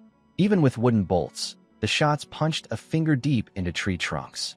In a cold weapon world, this was basically a budget handgun. The system rated it extremely crude, no curing, no finish, wooden trigger that might break under heavy use. Fair enough, but it worked, and that's what mattered. I cranked out 20 crossbows over the next several days, 3 per day. Production was painfully slow with just one axe for the entire tribe, but at least the repetitive work kept pushing my smithing proficiency higher. For bolts, I had the goblins use crocodile teeth as arrowheads, 40 bolts per soldier. Quivers were stitched from crocodile leather. A full month of preparation later, my army was ready. My 20 big goblins wore crocodile leather armor and skull helmets, carrying spears and crossbows. Behind them stood 200 regular goblins in formation, trained for a month in basic drills, armed with wooden spears and throwing stones. They were cannon fodder, but disciplined cannon fodder. Before leaving, I called One Ear over and appointed him acting chief. He looked crushed. "Boss, take me with you. I want to earn combat merit." I patted his shoulder. "Keep the tribe running while I'm gone, and that counts as merit. I've got 3 jobs for you." I pointed at my wooden cabin. "First, nobody enters my house. Anyone who does, kill them." He nodded frantically. The cabin rule was actually a loyalty test. I wanted to see if my authority held while I was away. If goblins respected the boundary, great. If not, I'd come home and execute every third offender. Either way, I'd learn something useful. Second, population growth. You've got 70 goblins and 30+ wood rats. Each rat births at least 3 goblin babies. 2 weeks to deliver, 2 weeks to mature. By the time I get back, I want the tribe's population doubled. One Ear's eyes went wide. This wasn't a task. This was a reward. For goblins, breeding was instinct. Getting permission to do it freely was a dream come true. He looked at me with something close to religious devotion. Third, farming. Take those potatoes you found and plant them. Clear the land around the tribe and get crops in the ground. But I don't know how to farm. I grabbed a spear, loosened some soil, dug holes at regular intervals, and dropped a potato in each one. Crude as could be. Whether they'd actually grow was anyone's guess, but I needed to stay behind goblins doing something productive. Couldn't have the home team living it up making babies while my soldiers bled on the front lines. "Do your best, Deputy Chief." I assembled my army and raised my axe toward the west. March. Target. The human village. The goblin army marched west along the river. I pushed them hard, 16 hours of walking per day. I wanted to test their limits, and honestly, goblins surprised me. As long as they had food and water, they just kept going. I figured out a trick. Whenever morale dipped, I'd hand out 1 strip of jerky per goblin without even stopping. They'd cheer up instantly and keep marching. The downside was insane food consumption, 6 pieces of jerky per goblin per day. But I'd spent a month stockpiling crocodile meat, so I had plenty. We covered 4 days of distance in 3. Around midday on the 3rd day, I was leading the march along the riverbank when I caught something on the wind. Smoke. Campfire smoke. In a forest full of monsters, very few creatures knew how to make fire. We'd arrived. All troops, into the forest. Eat, sleep, no talking, no wandering. Anyone who disobeys dies. I hid the army in the trees, then split my big goblins into 2 groups. Goblin Big stayed behind to babysit the 200 regular soldiers. I took the rest and crept toward the human settlement to scout. Crossbows loaded. Ears up. Eyes open. You see anything, tell me immediately. We moved quietly. The smoke smell grew stronger. The ground was covered in human tracks. My mount and blade scouting skill translated them into data. 3 people passed 3 days ago, 5 people 2 days ago, for people yesterday. Small groups. Probably hunting parties. We were in their active zone. Stay sharp. We might run into them. We pushed forward carefully. My scouting skill flagged danger hidden in the leaves ahead. I swept away the debris with my spear and uncovered an iron bear trap. I triggered it with a rock, snap, then handed the trap to Goblin Spear. Free iron. We found 4 more traps and several other snares along the way. My scouting skill caught them all. 3 kilometers from our camp, the forest thinned out. I got my first look at the human settlement. My stomach sank. How the hell am I supposed to deal with this? It wasn't a village. It was a castle. Cleared farmland spread out in front, with human farmers working the soil. Behind the field stood a wooden wall about 3 meters high. Inside was a watchtower, maybe 7 meters tall, with 2 guards on top chatting casually. They carried longbows, English-style longbows. They wore chainmail, steel helmets, and long swords at their hips. I wanted to dig up the old chief's corpse and beat it. He'd called this a small village. This was a fortified settlement with walls and a garrison. The system confirmed it. This was classified as a castle, not a village. In Mount and Blade, castles could garrison troops. The walls multiplied defensive strength, and you could build production facilities inside. Way harder to crack than an open village. The system named it Hardship Fort. I almost laughed. These people were definitely exiles, banished to the monster forest. At least they had a sense of humor about it. But humor wouldn't help me breach those walls. I had no siege equipment, no ladders, no battering ram. My little army could handle an open village, but assaulting a walled castle was suicide. I studied the layout for a while, couldn't find an angle, and decided to pull back. I'd wait for nightfall and look for opportunities in the dark. Then luck walked straight toward me. The castle gate opened, and 3 people stepped out. 2 soldiers in chainmail with swords, and a young man wearing fine green clothes, carrying a longbow and a quiver with a sword at his hip. He was leading a hunting dog on a leash. Looked like a nobleman's son going on a hunt. They walked right toward our hiding spot. I signaled to retreat. I didn't want to be discovered before I had a plan. But the hunting dog started barking frantically, pulling toward the trees. "Victor, sit. Victor, sit," one of the guards said. "Lord Lance, Victor might have spotted prey." The young nobleman's eyes lit up. He let go of the leash. The dog rocketed toward us like a missile. I was already holding my axe. The dog burst through the brush, leaped at my face with jaws wide open, and I split its skull clean in half. The blade didn't stop until it hit the belly. The dog dropped in 2 pieces. Then the nobleman came crashing through the trees after his pet. "Victor, did you catch something?" Victor, he froze. 10 pairs of glowing green eyes stared back at him from the shadows. I looked at his fancy clothes, his weapons, his bearing. Someone important inside that castle. And he'd just delivered himself to my doorstep. I flicked the dog carcass off my axe and lunged. Goblins, he reached for his sword. My fist reached his face first. 1 full power punch, and he crumpled to the ground, out cold. "Young master." The 2 guards drew their swords and charged at me. I wasn't about to fight armored swordsmen head-on. I jumped back and shouted, "Fire!" 9 big goblins behind me had been holding their crossbows ready the whole time. They squeezed their triggers, and bolts flew. Both guards screamed as several bolts punched into them. But they didn't go down. They wore chain mail over padded armor, 2 layers of protection. The bolts pierced through, but didn't go deep. Light wounds at best. Goblin Bow was slower to shoot because he'd been carefully aiming. When he saw the crossbow bolts hadn't killed either guard, he adjusted his target, aimed at the unprotected face, and fired. The bolt buried itself in 1 guard's cheek. He dropped instantly. I rushed the 2nd guard while he was still flinching from his wounds. I slammed into his chest and knocked him flat. Before he could get up, I sat on him, ripped off his helmet, and brought my axe down on his skull. 12 experience points. But the noise had carried. The farmers in the fields looked toward the forest and saw my goblins stripping armor off the dead guards. They screamed and sprinted for the castle. The watchtower guards spotted us too and started ringing an alarm bell. I watched the castle from the tree line to see what would happen next. Inside those walls, things were apparently getting tense. I didn't know the details at the time, but I'd later pieced together what happened from interrogating prisoners. The castle had a woman named Hannah, some kind of magic student, a butler named Mond, a knight named Leo, and the unconscious kid I'd punched was actually their lord, the son of a disgraced nobleman who'd been exiled here after a failed political coup. Hannah wanted to send a rescue party immediately. The knight refused. He told her our goblins were big goblins with crossbows, and apparently in this world, crossbows were restricted military weapons. Only official armies were allowed to have them. Private citizens caught with crossbows got executed. Their garrison was pathetic, fewer than 10 real soldiers in armor, plus about 50 farmers holding hoes. The knight argued they couldn't risk a sortie against an unknown number of armed big goblins.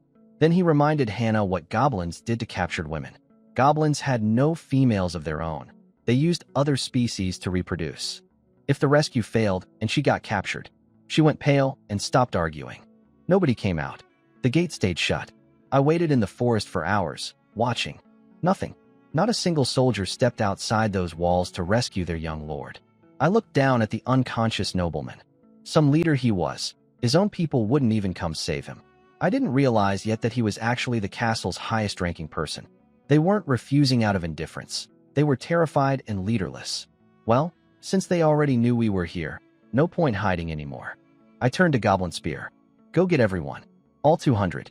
We're doing this. I stripped the nobleman and his dead guards of everything useful. The haul was impressive.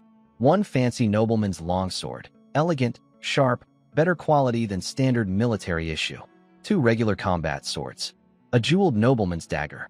A beautifully crafted longbow with 180-meter range and serious killing power. 2 sets of chainmail. 2 steel helmets. 3 padded underarmor jackets. And a quiver of 36 iron-tipped arrows. I suited up immediately. Padded jacket first, then chainmail, then my crocodile leather armor on top. Helmet on my head. The nobleman's sword, dagger, and longbow all went to me. Over 30 kilograms of gear total, but with 12 points in vitality, I barely felt it. 3 layers of armor. The security felt incredible. I'd become a walking tank. I had enough spare equipment for 1 more heavy soldier. I called Goblin Bow forward. Kneel. He dropped to his knees, confused. I drew a sword and laid it on his head. Goblin Bow, for quick thinking in battle, for aiming at the enemy's unprotected face and scoring a kill when crossbow bolts couldn't penetrate armor. I award you 1 chainmail, 1 padded jacket, 1 sword, and 1 helmet. He was shaking with joy, practically ready to kiss my feet. He became my first heavy crossbowman, armored enough to hold a line, armed enough to kill at range. The other goblins stared with pure envy. I pointed at Goblin Spear next. Goblin Spear stepped forward. He power slid on his knees right up to me. I placed the second sword on his head. Longest-serving soldier. Fought crocodiles, fought Scarface, fought the chief. Distinguished service.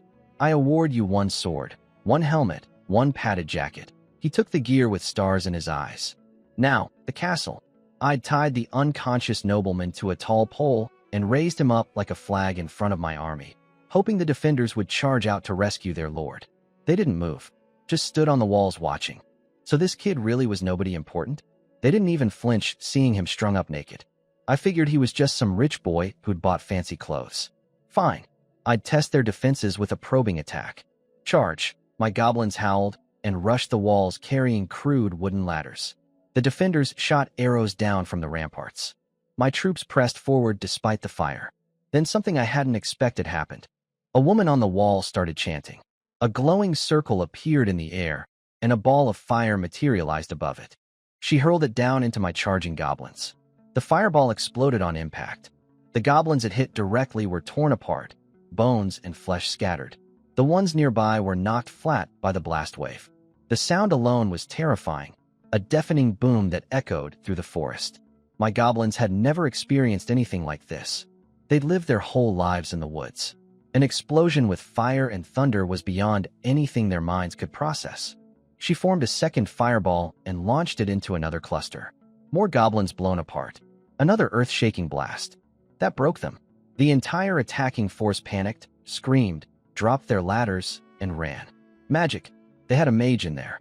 Next morning, I gathered my scattered troops and counted losses. 5 dead, 14 with light burns, and 1 who'd twisted his ankle. That was it. The mage's fireballs looked terrifying, big explosion, loud boom, but the actual kill zone was tiny. The flames didn't stick to anything, just flashed and vanished like a lighter popping. My goblins only got burns because they were basically naked. If they'd been wearing clothes, they wouldn't have a scratch. I pulled the 14 wounded goblins in front of everyone. These 14 were injured in battle. They deserve a reward. I pointed at the 20-something wood rats we'd captured along the march. You get breeding rights. Go. The wounded goblins went wild with happiness. Get hit by a fireball, get a reward? Sign me up. The rest of the army started breathing heavy, suddenly eager to get wounded too. But I didn't attack again. Not for days. Without siege equipment and with a fire mage on the wall, rushing in would be stupid. I had a better plan: starve them out. The castle protected them, but it was also a cage. I posted scouts behind the walls and kept my main force camped in front of the gate. Nobody was getting in or out. Sooner or later, they'd run out of food. Meanwhile, I had my goblins build a settlement. We chopped trees, dug foundations, raised support beams, and built proper wooden houses. Not temporary camp, permanent structures that would last decades. I was planting a second base right outside their front door. I split my forces in two. One group watched the castle around the clock. The other hunted, gathered, and captured wood rats to breed more goblins. Days passed. I could see the mood on the walls changing from alarm to deep anxiety. Day 1, they watched us dig holes. Day 2, we raised wooden frames. Day 3, the first house was finished. Then another, and another. We lit communal fires, roasted meat together, distributed food in organized portions. Then I did something that really shook them. I took a group of goblins into their abandoned farmland and started teaching them how to weed and protect the crops. The farmers on the wall nearly choked. Goblins, the mindless monsters from adventure stories, were learning agriculture. We weren't leaving. We were moving in. Inside the castle, I imagined they were panicking. They had maybe 2 to 3 months of food, and every day we grew more settled. Their options were shrinking fast. They couldn't attack us.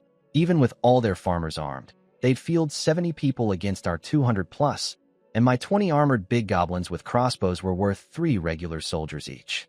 They couldn't run. They were exiles. The 30-day journey back through monster-filled forest had killed more than half their people the first time. And even if survivors reached human territory, they'd be executed for returning from exile. They were trapped in every direction. After about a week of this, I decided it was time for some psychological warfare.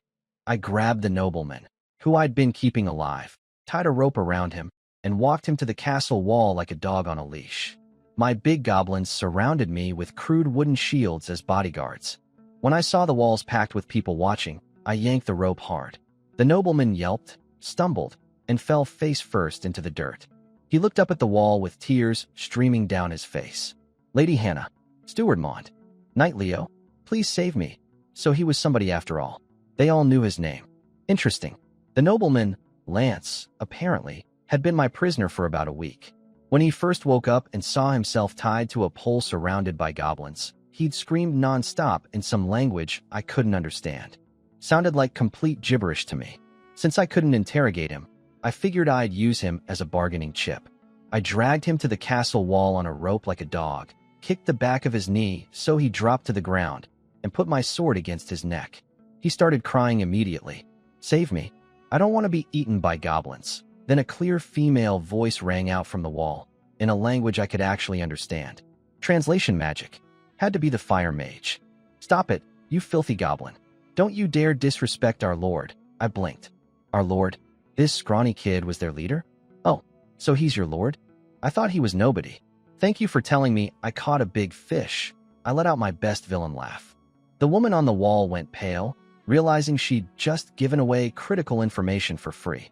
After some commotion up there, a man's voice came through her translation. Apparently the knight had taken over negotiations and ordered her to translate only what he said, nothing more. Who are you? Why are you invading our territory? I laughed in his face. Your territory? This forest has belonged to monsters since forever. You humans are the invaders. Killing you is just us defending our homeland. I could almost hear the confused silence on the wall. Nobody had ever been lectured about property rights by a goblin before. The knight tried again. We can hold this castle until we die of old age. Your attacks are pointless. I spat toward the wall. Quit the act. You came from far away with limited supplies. I guess you've got about 2 months of food left. You won't die of old age. You'll die of starvation. That shook him. He hadn't expected me to guess their food situation so accurately. He tried bluffing. Our reinforcements arrive within a month. The kingdom's iron army will crush you and your monsters. That gave me pause. If they actually had backup coming, I was in trouble. 50 armored soldiers would send me running.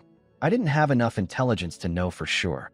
Were these people exiled criminals or part of a larger colonization effort?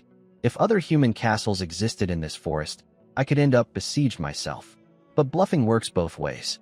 Don't even try that garbage. You're criminals exiled by the human kingdom. I've scouted 100 miles in every direction. There's not a single other human settlement. You're completely alone. I squeezed Lance's throat until he choked, then put on my most savage expression. Listen carefully, humans. Standing before you is the king of goblins, enslaver of all races, scourge of the world, destroyer of gods, sole rightful ruler of the magic forest. Arthur Louis Romanoff Chinsher. Huang. I'd made up every single title on the spot. Negotiation is just professional lying, and I'd stacked so many ridiculous names together that the mage on the wall went completely silent for a long time. Open your gates. Kneel before me. I'll spare your lives and graciously allow you to serve as my slaves. The wall stayed quiet for what felt like forever. Finally, the woman spoke again, her voice much smaller than before. Let's discuss conditions for releasing Lord Lance. Now we were talking business. I let Lance drop to his knees and thought about what to ask for. This kid was important to them, but how important? Somewhere between, we'd die for him, and, he's fine. I couldn't ask for too much or they'd cut their losses and I'd get nothing. 100 axes. 100 hoes.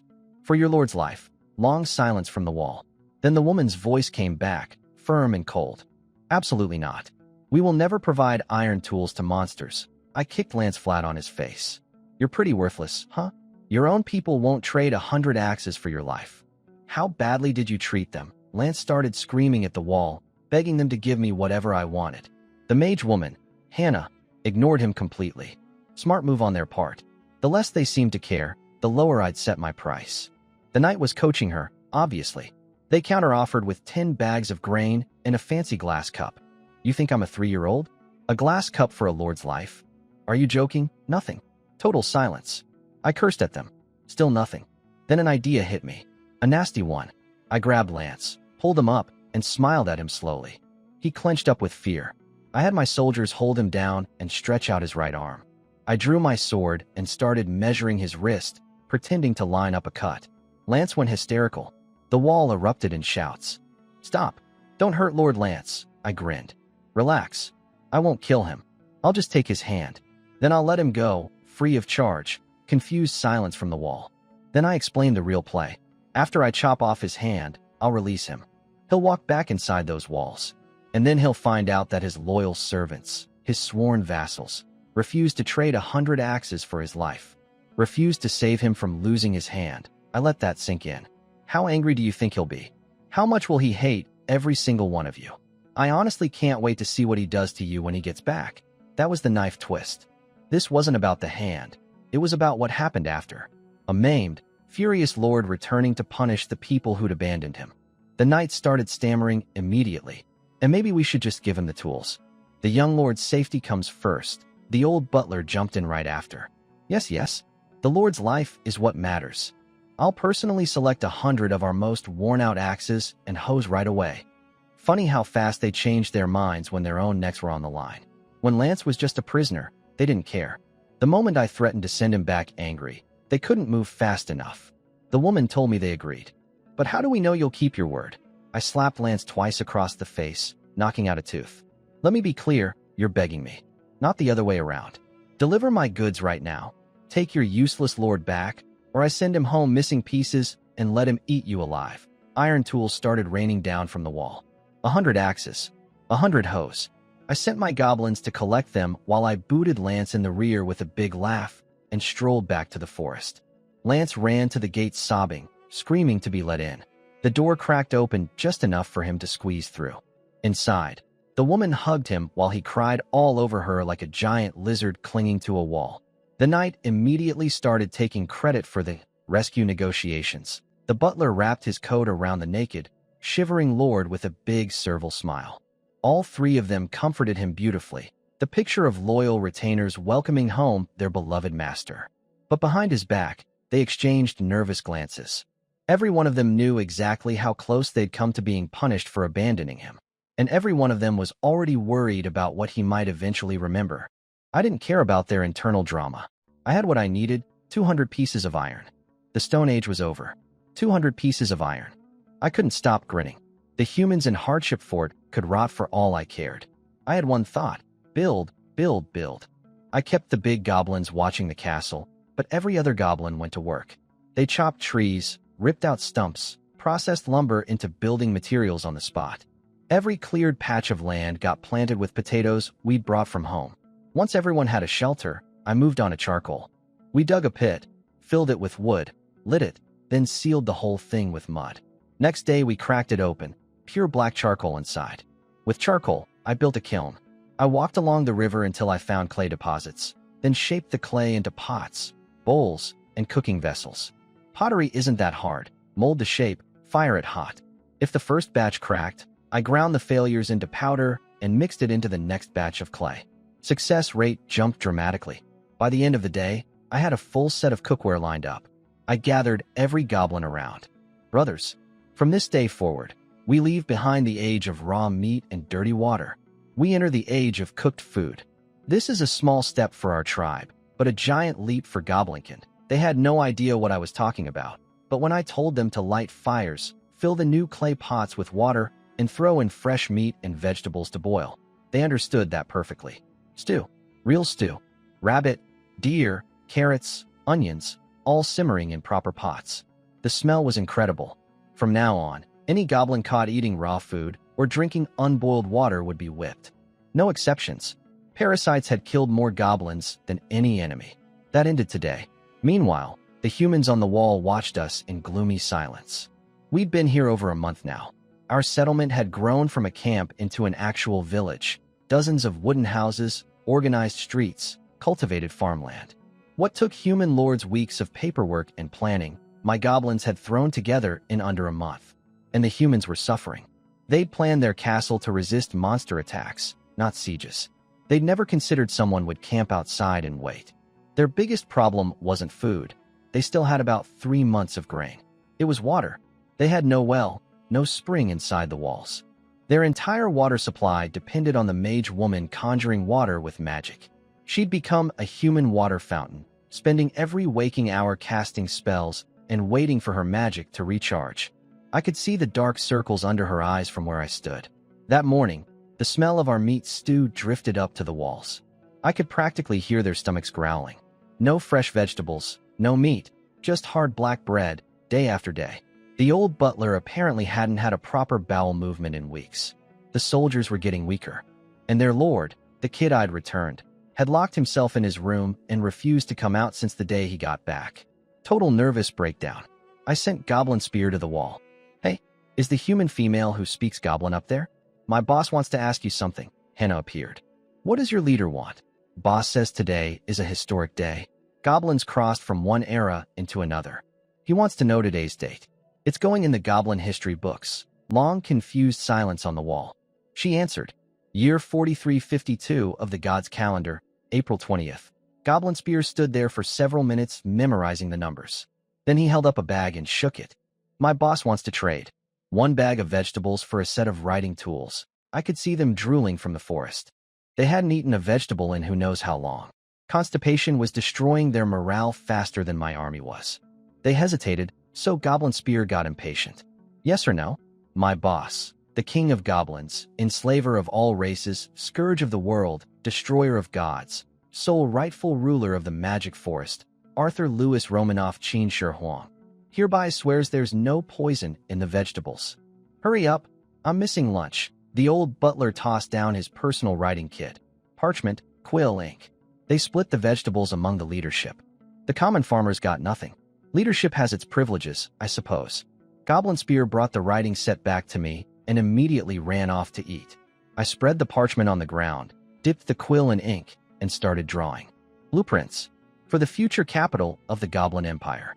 I spread the parchment across my table and started drawing. Roads, drainage ditches, farmland zones, livestock pens, even a future commercial district. Hardship Fort would be the foundation of a real city. The humans had picked a good spot. Flat terrain, loose soil, only 200 meters from the river. Clear the trees, and you'd have farmland for miles. Long term, this could become a port city. And they'd already cleared a ring of land around their castle, free cropland, ready to plant. Enough food production to free my workforce from hunting entirely. I walked outside with a spear and started drawing lines in the dirt. Wherever I drew a square, goblins dug foundations and built houses. Wherever I drew a straight line, they dug drainage channels. With full stomachs and iron tools, they worked at incredible speed. The first batch of goblin babies arrived, nearly 200 born from the wood rats. I assigned 10 goblins to run the nursery. Warm shelters, thick meat and vegetable stew every day. With that kind of nutrition, the babies matured in just 10 days instead of the usual 14. Then straight into the workforce. With fresh labor flooding in, I launched my big project. All my construction work had been pushing my engineering skill upward, and it was approaching 25, the threshold for unlocking a specialization. One of the options was cement. I needed those last 2 points, so I designed a water wheel. First, I had goblins dig irrigation channels across the farmland. Then I had them cut massive amounts of timber and drill holes for peg joints. When all the wooden components were ready, I took my big goblins down to the river to install them. The crocodiles were everywhere along the shore, but my soldiers wore crocodile hide armor. The system's special effect kicked in. The crocodiles thought they were fellow crocodiles and left them alone. Construction went smoothly. We drove thick wooden beams into the riverbed, then assembled the mechanism piece by piece. A giant wooden wheel took shape over 15 days of nonstop work. During that time, the first generation of goblin babies grew up. Out of 237 born, 218 survived to adulthood, an incredible survival rate compared to the old tribe's 80% death rate. I folded them into the work crews immediately. The humans on the wall watched in stunned silence as the forest retreated further each day. More cleared land, more houses, more goblins farming, building, living organized lives. Then one of their farmers spotted what we were building in the river and shouted in disbelief. A water wheel. They're building a water wheel. The mage woman, Hannah, kept shaking her head, muttering, "Impossible. They're just goblins." Just goblins, but the wheel worked. The massive circular frame stood upright in the current, turning steadily. River water rode the paddles up and poured into wooden channels, elevated on support beams stretching 200 meters to our farmland. The water flowed into a grid of irrigation ditches covering every field. One of their old farmers stared at our irrigation system and whispered, "With that kind of water management, crop yields would increase by at least 20%. He was trembling. A human, envious of goblins. I gave everyone a day off to celebrate. Feed them well, execute a few troublemakers now and then, and these goblins would do anything I asked. Simple creatures, honestly. My engineering skill hit 23. 2 more points to cement. I looked at the wooden castle and felt cold determination settle in.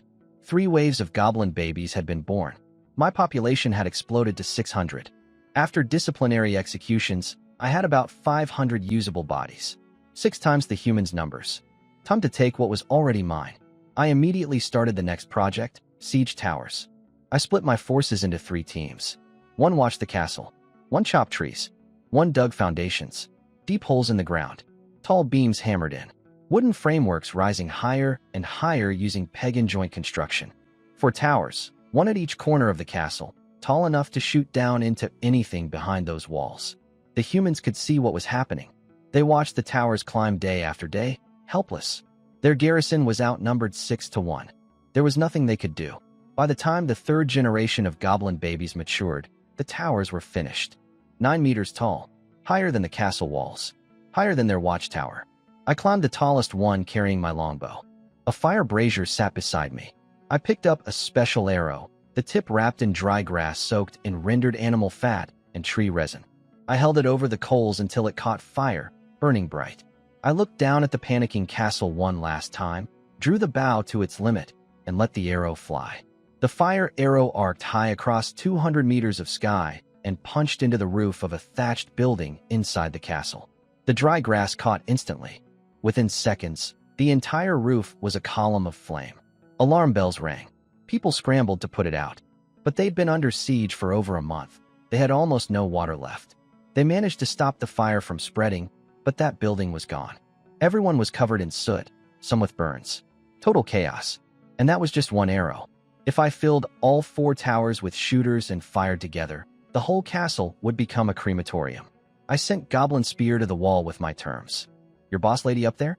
My chief says he's giving you a chance to surrender and live. Hannah appeared at the wall, voice shaking. What are your leader's conditions?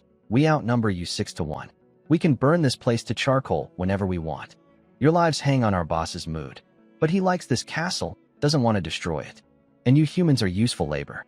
Surrender, become his workers, and anyone with knowledge or skills gets better treatment.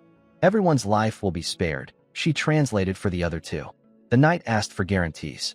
Goblin Spear scratched his head, then channeled my speaking style as best he could. Humans, surrender or don't, give a straight answer. Boss says if you haven't surrendered by lunchtime, he fires every arrow at once and turns you all into roast pork. If you're surrendering, throw your armor and weapons off the wall. Especially the magic lady. Your staff comes down first. Boss wants to see it. Hannah tried to negotiate. You must promise not to harm the women. Goblin Spear turned and walked away without another word. Take it or leave it. I'm done talking. You act like I'm the one begging here. He genuinely didn't understand why I bothered negotiating. In his mind, we should just burn them out and eat barbecue. Time ticked by. From my tower, I could see the three leaders on the wall, agonizing. They knew what goblins did to captured humans, especially women. Every horror story they'd ever heard was running through their heads. I watched the mage woman pick up a dagger and hold it to her own throat. She stood there trembling, trying to work up the nerve. She couldn't do it. She lowered the blade, probably thinking about finding an easier way out. Then, right as my deadline approached and my crossbowmen climbed the towers with fire arrows ready, the castle door opened. It was the young Lord Lance. He'd been hiding in his room since I released him, completely broken. But now he stepped out, pale and thin, and spoke to his three advisors. I couldn't hear what he said from my tower, but I'd learn later.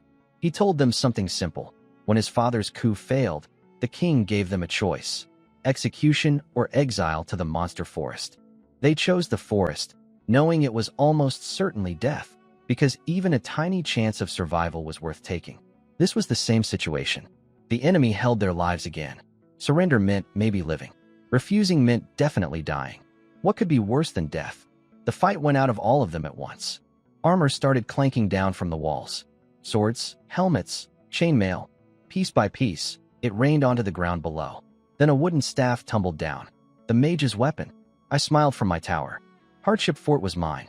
I was about to light another fire arrow and burn the whole place down when I heard shouting from the walls. I looked over and saw soldiers stripping off their armor and throwing it to the ground below. Then the farmers tossed their tools.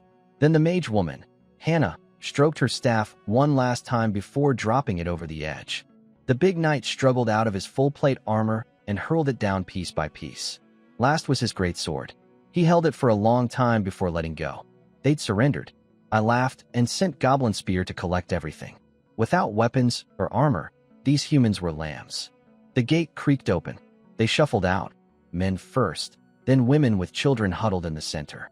I counted 73 men, 21 women, and 3 kids under 10. My goblins rushed forward with ropes to bind their hands. The humans flinched but didn't resist, not with crossbows and spears pointed at them. Then things got ugly. Some of my newer goblins started getting handsy with the women. Heavy breathing, red eyes, creepy giggling, tugging at clothing. The women screamed. Hannah shouted at me. You promised to protect us. You liar. I drew my sword and pointed at the offenders. Disobeying orders. Kill them. My big goblins moved instantly. A dozen goblins died screaming in seconds. The human women were terrified, but the harassment stopped cold. I swept my gaze across every goblin present. My word is law. What I forbid is forbidden. What I command must be done, even if it kills you. Disobey, and you die. Dead silence. Every goblin stared at the ground. I sheathed my sword and waved for a fresh group to finish the binding. This time, not a single hand went where it shouldn't. Hannah stared at me with a strange expression. I could tell she was confused. I didn't act like the other goblins. I acted more like a human. I had someone bring a wooden chair and sat down in front of the kneeling crowd. Tell your people to kneel before their new master. Hannah's face twisted with anger, but the knight tugged her sleeve and nodded toward the armed goblins surrounding them. She translated. Everyone knelt. I beckoned to her. You, come here. She clutched her chest and stepped back. I smirked. What's your name, beautiful mage? H. Hannah. Hannah Duaning. Good. From now on, you're my personal translator. When I say 3 meters, You immediately come within 3 meters of me and await orders. Refuse, and I start killing your people. Now 3 meters, she froze, standing next to a big goblin surrounded by hundreds more. Her skin was crawling. She couldn't move. I pulled out a crossbow and aimed at Lance, still kneeling on the ground. She sprinted to my side. I lowered the crossbow and addressed the crowd through her. I am the king of goblins, enslaver of all races, scourge of the world, destroyer of gods, sole rightful ruler of the magic forest. Arthur Louis Romanoff Chin Shi Huang. From this moment, you are my slaves. My property. My currency. In my kingdom, only the valuable survive. The lowest value is manual labor. The highest is knowledge and skill. What I ask next determines your rank. Answer honestly. Lie, and you'll wish you hadn't. Who among you knows metalworking? Mining, smelting, blacksmithing. Anyone with these skills, step forward, Hannah translated with visible disgust. After a moment, an old man dragged a younger one forward on their knees. My Lord Goblin, my son and I are Lord Lance's blacksmiths. We forge swords and armor, build blast furnaces, and know how to find iron in coal deposits. Blacksmiths. Actual blacksmiths who could smelt iron and build furnaces. I wanted to scream with joy. I pointed at them and roared at my goblins. These two are now core members of the tribe. Anyone who harms them dies. I untied them personally, stood them up, and moved them aside. I kept going. One by one, I pulled out every skilled person, a brewer, carpenters, a silk farmer, a papermaker, a leather worker. Lance had handpicked these people for his exile colony. Every single one had a trade. I gave each of them the same speech. Work hard, and life gets better. Then came the useless ones. 7 professional soldiers and the big knight. Leo, 1.9 meters of pure muscle. I asked what skills he had. He puffed out his chest proudly. I know how to fight. He actually flexed, like I was going to make him a general. I waved my hand dismissively. This guy and his 7 soldiers get the lowest rank. Put them on latrine duty and ditch digging. Can't do anything useful, and he's standing there showing off his muscles. Get out of my sight. The moment the humans surrendered, the system chimed. Victory. Enemies killed, 7. Prisoners, 97. Experience, 520. Casualties, 18. The loot list was massive. Sickles, axes, hoes, daggers, swords, padded armor, helmets, even a battered set of chainmail. Plus 3,890 dinars. Then the big notification. Hardship Fort now belongs to you. Choose your stance. Mercy, plunder, or destroy. Plunder was tempting, tons of resources and cash. But it would tank the settlement's prosperity rating, which was already at a pathetic 280. I was building a capital here, not raiding and leaving. I chose Mercy. Rename the fortress? I typed in Goblin Fort, my first castle. Mine. The castle management screen opened up. Garrison capacity, 80 soldiers. I immediately transferred my 19 big goblins inside, then ran around recruiting 61 more goblins, spending 400 dinars to fill every slot. Castle garrison troops were perfect, half the salary of field troops, offset by tax revenue, and they gained experience automatically just from being stationed there. Leave them alone for a couple months, and they'd all upgrade to big goblins or higher. Plus, they'd maintain order, prevent escapes, and guard the fort while I was away. I checked the existing buildings. Level 1 barracks, level 1 blacksmith shop with only 2 workers out of 20, a lumber mill, level 2 farmland with my irrigation bonus, and level 1 walls. 1 empty building slot. I picked the training ground for the empty slot. It would feed daily experience to the garrison. When I confirmed, my view suddenly shifted to a god's eye perspective looking down at the entire settlement. I could drag building icons around like a strategy game. I placed the training ground on a flat patch of forest. 80 goblin soldiers grabbed tools and started clearing the site. Construction time, 48 days. My engineering skill had hit 25 from building the arrow towers, unlocking a new specialization choice, coal kiln or lime kiln. I picked the lime kiln. Limestone was essential for construction and road building. The system found a valid location on a mountain about 1 kilometer north. I queued up a textile mill, paper mill, and brewery after that. Then I went to fix the blacksmith situation. Only 2 out of 20 worker slots were filled because the system said I had no qualified smiths in my territory. I brought Hannah to translate and found the blacksmith father and son, Iron Oak and his boy. I handed them 20 goblins. Teach them everything you know about metalworking. The old man dropped to his knees. My lord, blacksmithing is skilled work. Even humans struggle to learn it. And we don't speak the same language. Use your hands. Demonstrate. These guys look stupid, but once you get them interested, they learn. Fast. I pulled out my sword and waved it in front of a goblin who was picking his nose with one hand and eating his fingers with the other. Want one of these? His eyes went wide with desire. Yes, please. I slapped him toward the blacksmiths. Then learn to forge one yourself. Better food. No combat duty. Just learn. 20 goblins instantly mobbed the father and son, chattering excitedly in goblin language. The smiths had no choice but to start teaching. I did the same with the carpenter, 20 goblin apprentices. Then I assigned 3 goblins to every farmer in the fields. They'd learn agriculture and double as guards. Anyone who tried to escape would be killed. I melted down most of the captured swords, too specialized for our development stage. Axes were better since they worked for both fighting and building. The knight's custom full-plate armor didn't fit me, so that got melted too. I kept his greatsword though, nice weapon. With the day's work done, I stretched and glanced at Hannah trailing behind me at maximum distance. 3 meters. She flinched and shuffled closer. I studied her properly for the first time. Red hair, tall, slender figure, pretty face. A real fantasy world heroine type. Back in my previous life, I'd read online that anime girls smelled like flowers and never had bodily functions. Well, here was a real-life magic girl standing right in front of me. My scientific curiosity was overwhelming. I let out a villainous cackle and grabbed her hand. Come inside with me. I pulled her into a wooden cabin and shut the door. She closed her eyes in resignation, clearly expecting the worst. Her body was tense, but she didn't fight. She'd accepted her fate. Just survive, no matter what. I leaned in close and took a deep sniff. My entire body froze. I grabbed her wrist, lifted her arm, and stuck my nose near her armpit. Herc, it stinks. I launched myself 3 meters backward and slammed against the wall. She'd been sealed inside thick leather robes and knee-high boots for over a month with zero access to water. Every drop she'd conjured with magic went to keeping people alive, not bathing. A month of sweat, fear, and stress fermented inside airtight clothing. My goblin nose was extremely sensitive. The concentrated stench of old sweat mixed with leather hit me like a chemical weapon. I lost half my functioning smell receptors in one inhale and threw up on the spot. It smelled exactly like my construction worker friend's dormitory after a summer shift, socks and work clothes soaking in their own juices for 12 hours. Except worse. Every internet legend about magical girls being fragrant, destroyed in one sniff. I pressed myself against the wall, edged around her to the door, and stepped outside. Ma'am, we can talk tomorrow. Please, go wash yourself. I slammed the door shut.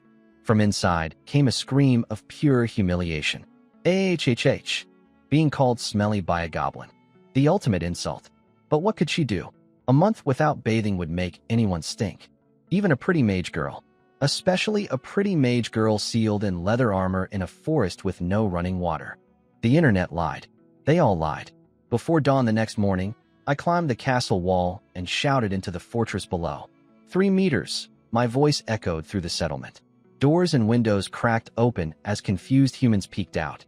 I'd kept them all inside the castle walls for easy management. One closed gate and nobody gets out. Basically a giant prison. A few minutes later, Hannah came running. Hair a mess, clothes thrown on crooked, dark circles under her eyes. Being summoned before sunrise had clearly ruined her morning. I noticed she'd thoroughly washed herself since yesterday. Even her mage robes and boots were cleaned. She looked much better. I chuckled to myself. Calling her smelly had been surprisingly effective motivation. I crept up behind her and put my hands on her shoulders. She went completely rigid, probably expecting the worst again. I leaned close to her ear. Hannah, she shuddered. I won't submit to.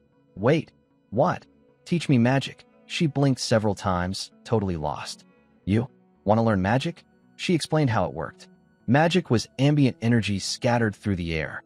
To use it, you needed magical script to draw power into your body, then arrange those scripts in specific patterns to cast spells. But first you need to learn the human common language, then ancient Elvish, then magical script. Each one builds on the last. Why can't I just skip to magical script? She looked at me like I was an idiot. Common language is derived from ancient Elvish. Ancient Elvish is derived from magical script. Legend says magical script was the language of the gods. Each character contains fundamental laws of reality. You need deep understanding of lower languages before you can grasp the higher ones. Skipping ahead is like building a skyscraper without foundations. Fair enough. Then teach me the human common language first. She sized me up skeptically. You? Learn human language? Even if I don't learn magic, I need your language to manage my slaves properly. That made her shake with anger, but she bit her tongue. She probably thought I was being naive. Learning another species' language isn't like picking up a second language in school.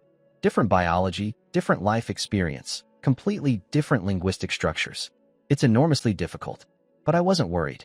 I could invest attribute points into intelligence and boost my magic skill proficiency. With the system helping, foreign languages wouldn't be impossible. We walked around the settlement together. I pointed at everything: trees, rocks, tools, buildings, and asked how to say each word in the human common language. My aggressive study habits surprised her. She got curious enough to ask, "Magic has many branches. What kind do you want to learn? Got anything that makes crops grow faster? Or earth magic that can dig channels and shape stone into buildings? Or fire magic that can maintain steady heat for smelting iron?" She literally leaned backward in shock. "You want to use sacred magic for farming? Don't you want to learn powerful fireballs? Lightning swords? Mind control? Illusions? Weather manipulation?" My eyes lit up. Magic can change the weather? So a mage could make it rain on command? That would boost crop yields enormously. She made a strangled noise. "You're seriously going to use magic for this?" I stared at her. "How is improving food production a small thing?" She stared back. Two completely different worldviews colliding. I could tell from her attitude that mages held elite social status in human society. People studied magic for prestige and power, not practical applications. Like ancient scholars studying literature to become government officials, not to actually understand the world. She thought I was a barbarian for wanting production magic. I thought she was a sheltered academic who'd never considered that feeding people mattered more than throwing fireballs. We stood there judging each other in mutual contempt. As for why I wasn't interested in Hannah romantically, I'd thought about it, believe me. She was beautiful, but I was a goblin. Any children I had naturally would be soulless monsters. No emotions, no communication, no bond. They'd just wait to grow strong enough to kill me and take over. What kind of family was that? The Mount and Blade system offered a different path. If I married a female lord, through the system, our children would have a permanent 100 approval rating. They'd grow into real people, loyal, upgradable, capable of leading armies or managing cities. Normal parent-child relationships. But Hannah was classified as an NPC, not a recruitable lord. Her approval of me was somewhere in the deep negatives. Until that changed, the system wouldn't recognize her as a potential partner.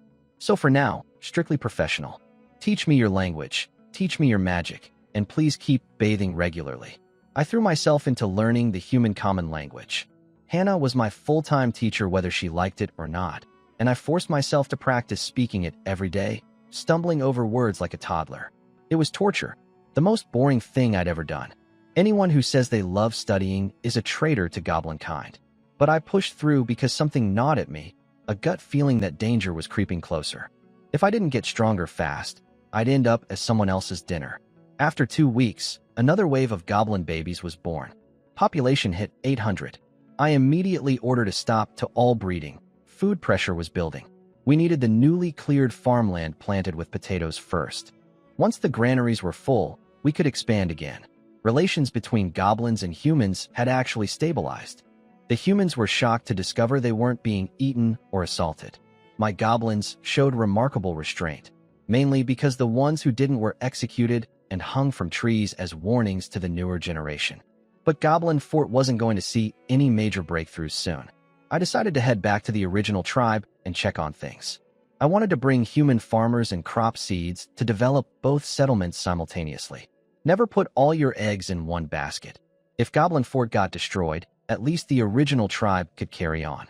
I took with me 20 big goblins, 300 new generation goblins, 20 human farmers, the blacksmith father, the knight Leo, all human soldiers, the butler Mond, Lord Lance, Hannah, assorted vegetable seeds, and 100 farming tools.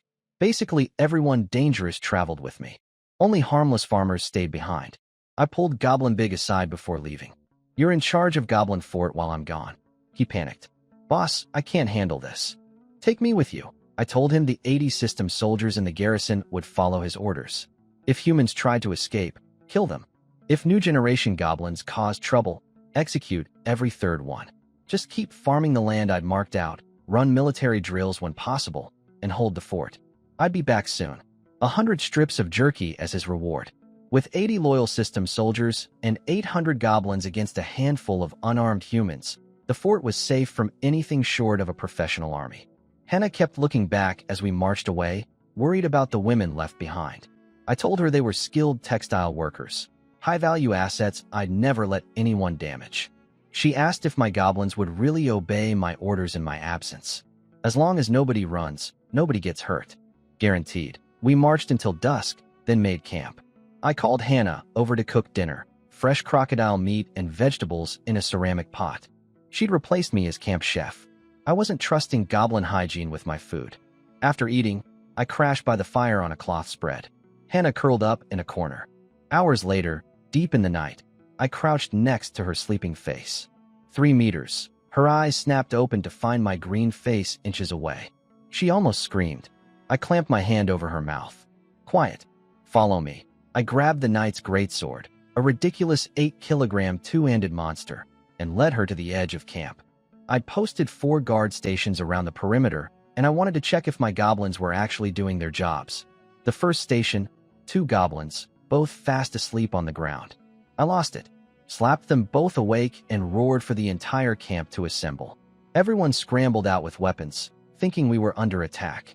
I pointed at the 2 sleeping sentries. These 2 fell asleep on watch. If enemies had come, we'd all be dead. For violating military discipline, death sentence, I swung the greatsword twice. 2 heads rolled. I swept the bloody blade across the crowd. I've explained military discipline countless times. You can choose to ignore it. But if I catch you, this is what happens. Behind me, the knight Leo was watching. Even without understanding goblin language, he recognized exactly what had happened. He muttered to the old butler. He caught 2 sentries sleeping and executed them on the spot. Brutal. In our army, we'd just give them a beating. But effective. The butler stared at me with deep unease. This goblin is going to become a serious problem. The march was painfully slow. Humans were the problem. They couldn't handle long marches, constantly stopping to rest, getting sick from insect bites, complaining about everything. One person got seriously ill from a venomous bug on day 2, and Hannah had to stay by his side casting healing spells. Sleeping on the ground wrecked them too. The forest was humid at night, and by morning they'd all have back pain and stomach cramps from the damp. I had to order the goblins to build simple wooden beds so the humans could sleep off the ground near the campfires. What should have been a 2-day trip was barely half done after 3 days. Then on the morning of day 3, as we crested a hill, I caught a familiar smell on the wind. Goblins. A lot of them. But we were nowhere near the tribe yet. I put the army on alert and pushed through the brush into a clearing. About 100 goblins were scattered across the ground, wounded, exhausted, defeated. And right in the middle of them was One Ear. One Ear, what are you doing here? The moment he saw me, he burst into tears. He ran over and dropped to his knees, grabbing my legs. Boss, our home is gone. They destroyed everything. My stomach dropped. What happened? Tell me everything. Kobolds. The kobolds attacked us. While I'd been away, One Ear had done his job well. He'd grown the tribe to 500 goblins and kept planting potatoes. Things were going smoothly. Then the kobold tribe from the east attacked, and they brought something new. Ogres. 5 of them. Giant monsters, 5 to 6 meters tall, stupid but nearly indestructible. Somehow the kobolds had gotten them to fight on their side. The goblins never stood a chance. The ogres smashed through everything. One Ear escaped with barely 100 survivors and ran west to find me. I rubbed my chin. Losing the old base wasn't devastating. I hadn't left anything truly valuable there. I'd been planning to rebuild anyway. But the kobolds had invaded my territory. Whether for revenge or for security, they had to be eliminated. How many kobolds? How many ogres? One Ear held up one hand. 5 ogres. And the kobolds had a little more than our tribe used to. So roughly 300 to 400 kobolds and 5 ogres. I looked back at my army. 19 big goblins in crocodile armor with axes, crossbows, and shields. 300 trained goblins, drilled for 2 months. hardened by multiple rounds of discipline. 52 of them carried 2-meter iron-tipped spears. The rest had sickles, axes, and hoes mounted on long poles. Against kobolds, this force would cut through them like butter. The problem was the ogres. 3 meters. Hannah appeared at my side, annoyed as usual. I asked her everything she knew about ogres. She told me they were massive, long-lived, 300 to 400 years, with natural earth magic affinity. Their skin grew stone-like growths that hardened with age. They had extreme physical and magical resistance, powerful regeneration that could regrow severed limbs, and enormous appetites. They lived in tight family units of 5 to 7, with strong bonds between parents, children, and grandchildren. Any weaknesses? They're slow and stupid, and their family loyalty can be exploited. Some mages capture ogre babies while the parents are hunting, then use the children as hostages to lure the whole family into pit traps and drown them. It's a common method for harvesting earth magic materials. I stared at her and involuntarily took 2 steps back. Human mages kidnapped monster babies to blackmail entire families into drowning? She caught my look and got defensive. Hey, I'm just a student. I've never done that. Capturing baby ogres wouldn't work for me anyway. If the kobolds controlled the ogres, they probably already had the young ones under their thumb. That's how they'd gotten the whole family to cooperate. So I needed raw firepower. Ogres had insane physical and magical defense. My current weapons would bounce off them. But then an idea flickered through my mind. A ballista. A giant crossbow mounted on a frame, firing iron-tipped bolts with massive force. That might punch through even ogre hide. I called over Iron Oak the blacksmith and described what I wanted to build, a ballista. I'd seen a documentary about Roman ballistae in my previous life. Simple design. 2 cranking wheels on either side that soldiers turned to slowly pull the bowstring taut. Mostly would accept for the string. We spent half an hour working out the details, agreed it was feasible, and got to work. Goblins chopped trees while Iron Oak and I carefully carved the precision parts, gears and crank mechanisms, with axes and knives. 4 hours later, the first ballista was done. 1.8 meters long, 1.3 meters wide. Needed 8 goblins to carry it. For the bowstring, I braided 5 crocodile tendons together like a rope. The tension was enormous. Ammunition was simple, a sharpened wooden shaft with an iron spearhead on the tip. 2 big goblins cranked the loading wheels. Took them 2 full minutes to draw the string. That meant 1 shot per engagement at most. But what a shot. I aimed at a tree so thick 4 people couldn't wrap their arms around it, and pulled the trigger. The bolt punched clean through the trunk. The iron head came out the other side. It only stopped when the wooden shaft got wedged in the hole. Everyone's jaws dropped. At close range, this thing hit harder than a small caliber handgun. Against ogre hide, it should do the job. I ordered 5 ballistae built overnight. By dawn, all 5 were assembled and test-fired. Every one worked perfectly. We marched toward the old tribe, slower now because of the ballistae. 2 more days of travel. When we finally reached familiar forest, the wind carried a thick animal stink, kobolds. They'd taken over our entire hunting ground like they owned the place. I needed the right battlefield. Open ground, clear lines of fire, no trees blocking the ballistae. One ear suggested the area near the cave spider mountain where he'd found the potatoes. The ground there was covered in potato vines instead of trees, with wide, open sight lines. Perfect. I set up the 5 ballistae on a small hill, pointing toward the forest edge. Enemy forces emerging from the trees would be about 500 meters out, well within range. We covered the ballistae with potato vines and had everyone hide in the undergrowth. From the forest, you couldn't see a thing. One ear. Take your people and provoke the kobolds. Lure them here. His eyes went wide with terror. I didn't blame him. The kobolds had chased his group using their superior sense of smell, whittling 200 survivors down to less than 100 during the retreat. He was traumatized. I put my great sword against his neck. I'm not negotiating. Go.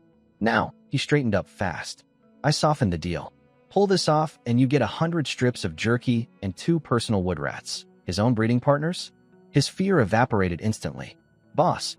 Mission guaranteed. He disappeared into the forest with his goblins.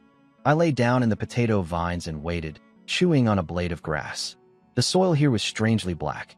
Behind me, Iron Oak was examining a dark stone with colorful flecks on it, and his expression changed, but I didn't notice at the time. Half an hour later, noise erupted from the forest. Enemy approaching. Stay hidden. One Ear came crashing out of the tree line, gasping, legs barely holding him up. He collapsed next to me in the vines. Boss, mission complete. They're all coming. I glanced toward the forest. I don't see anything. They're waiting for the ogre. That big thing walks slow. Oh, and boss, there's only one ogre now, and way fewer kobolds than before. I asked what happened to the rest. He didn't know. I figured the main kobold force had gone home after conquering our territory.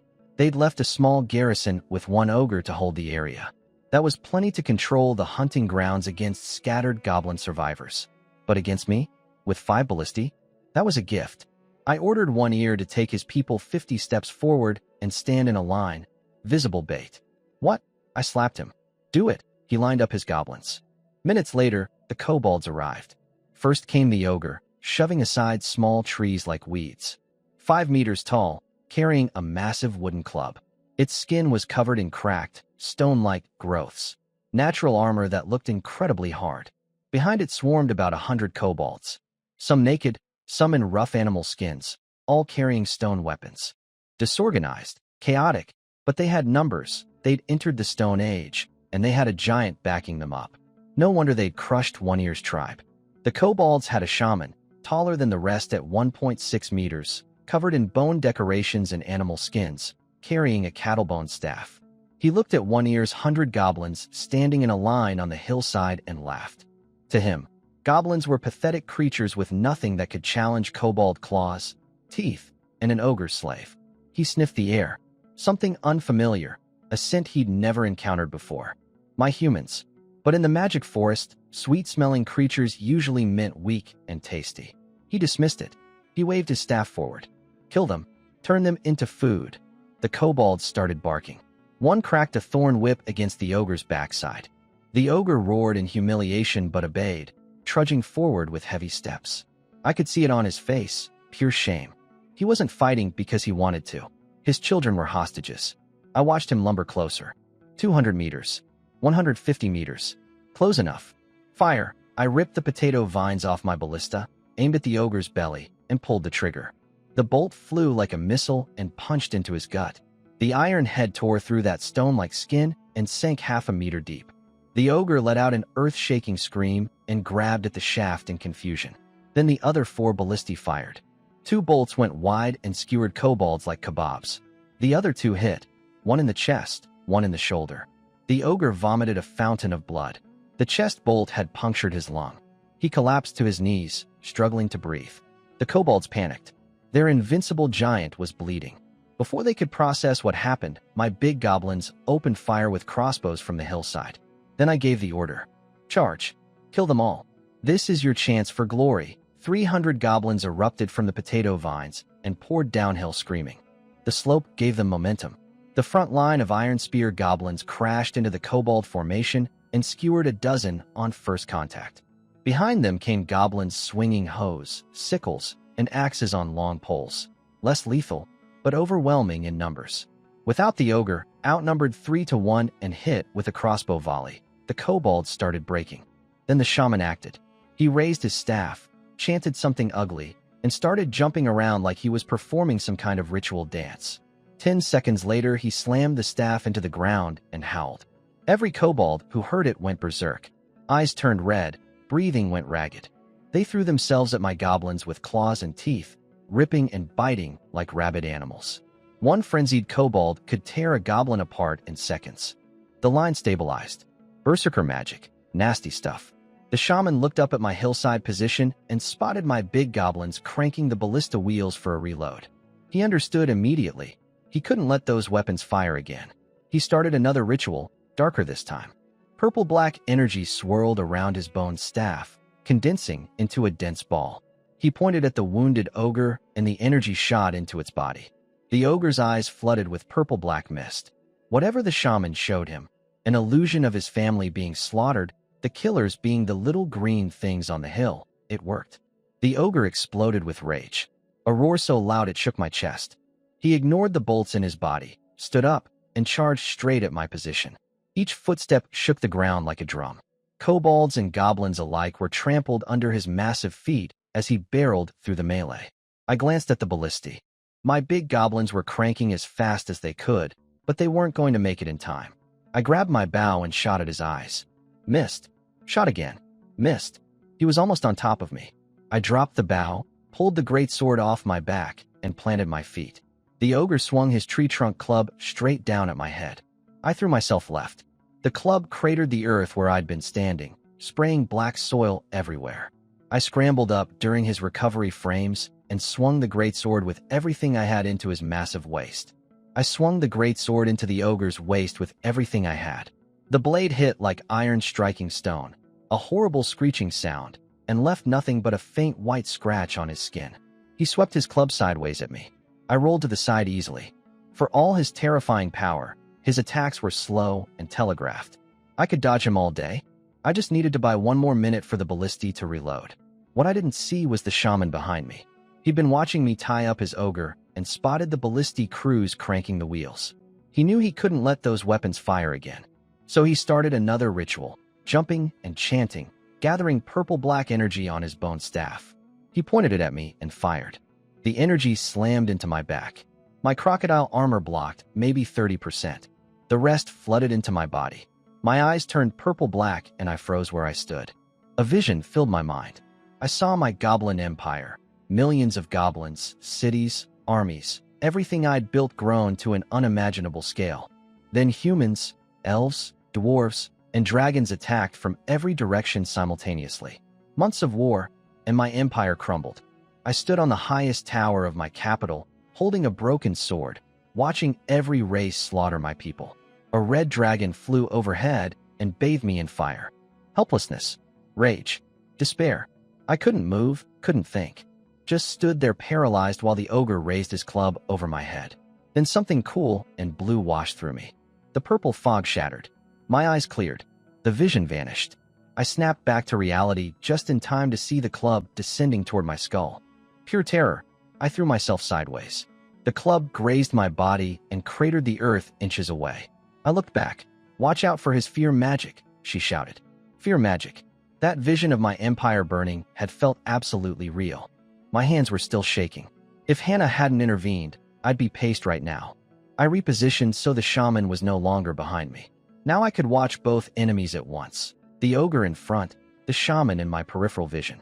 2 more dodges. The ogre was getting sluggish from blood loss. 3 ballista bolts still stuck in his body, blood pouring from every wound. Then Goblin Bow screamed from behind me. "Boss, ready, get clear." I dove sideways. 5 bolts screamed through the air. At less than 50 meters, the power was devastating. Every single bolt hit. 2 in the chest, 2 in the belly, 1 clean through the thigh, out the other side. The ogre let out a sound I'll never forget. Not anger, just pure agony. The purple mist in his eyes shattered from the pain. He toppled forward like a falling building, vomiting blood, leg destroyed, unable to stand. Done. The biggest threat was neutralized. I looked at the melee below where my goblins were tangled with the kobolds. Big goblins, charge. Kill the kobolds. Take the shaman with the bone staff alive. My armored elite howled and poured into the fight. With them joining, it was only a matter of time. I walked back to where the humans were hiding and stood in front of Hannah. She looked up at me nervously. "You saved my life. You can ask me for one thing, as long as it's reasonable." Her eyes lit up. She thought for a moment, then held out her hand. "Give me back my staff." I stared at her for a long time. She stared back, heart visibly pounding. I pulled the staff from my inventory. She reached for it.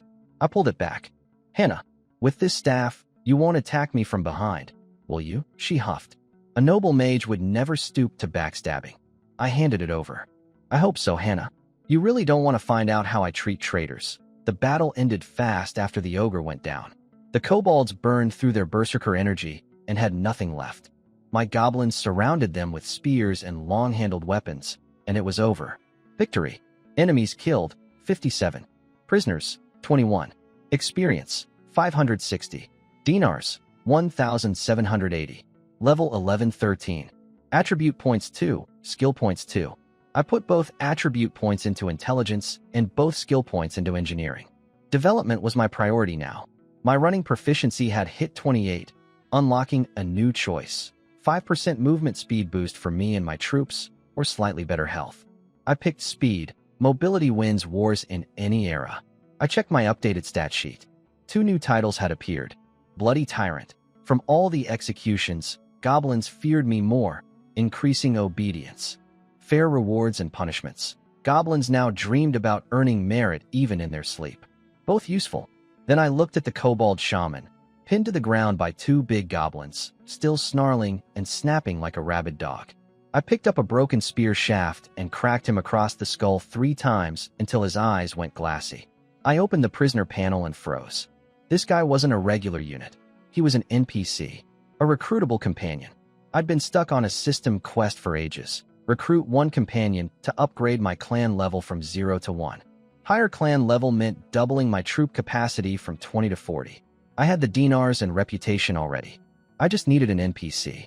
Hannah was technically an NPC too, but when I'd asked her to join, she'd flat out refused. Since I was hoping to eventually pursue her through the system's marriage mechanic, I hadn't forced the issue. This dog-faced wizard, though? No such concerns. Tell him to join my army, I told Hannah. She translated. The shaman started barking insults. Noble kobolds would never submit to filthy goblins. We were all food. Their chief would turn us into excrement. Hannah giggled.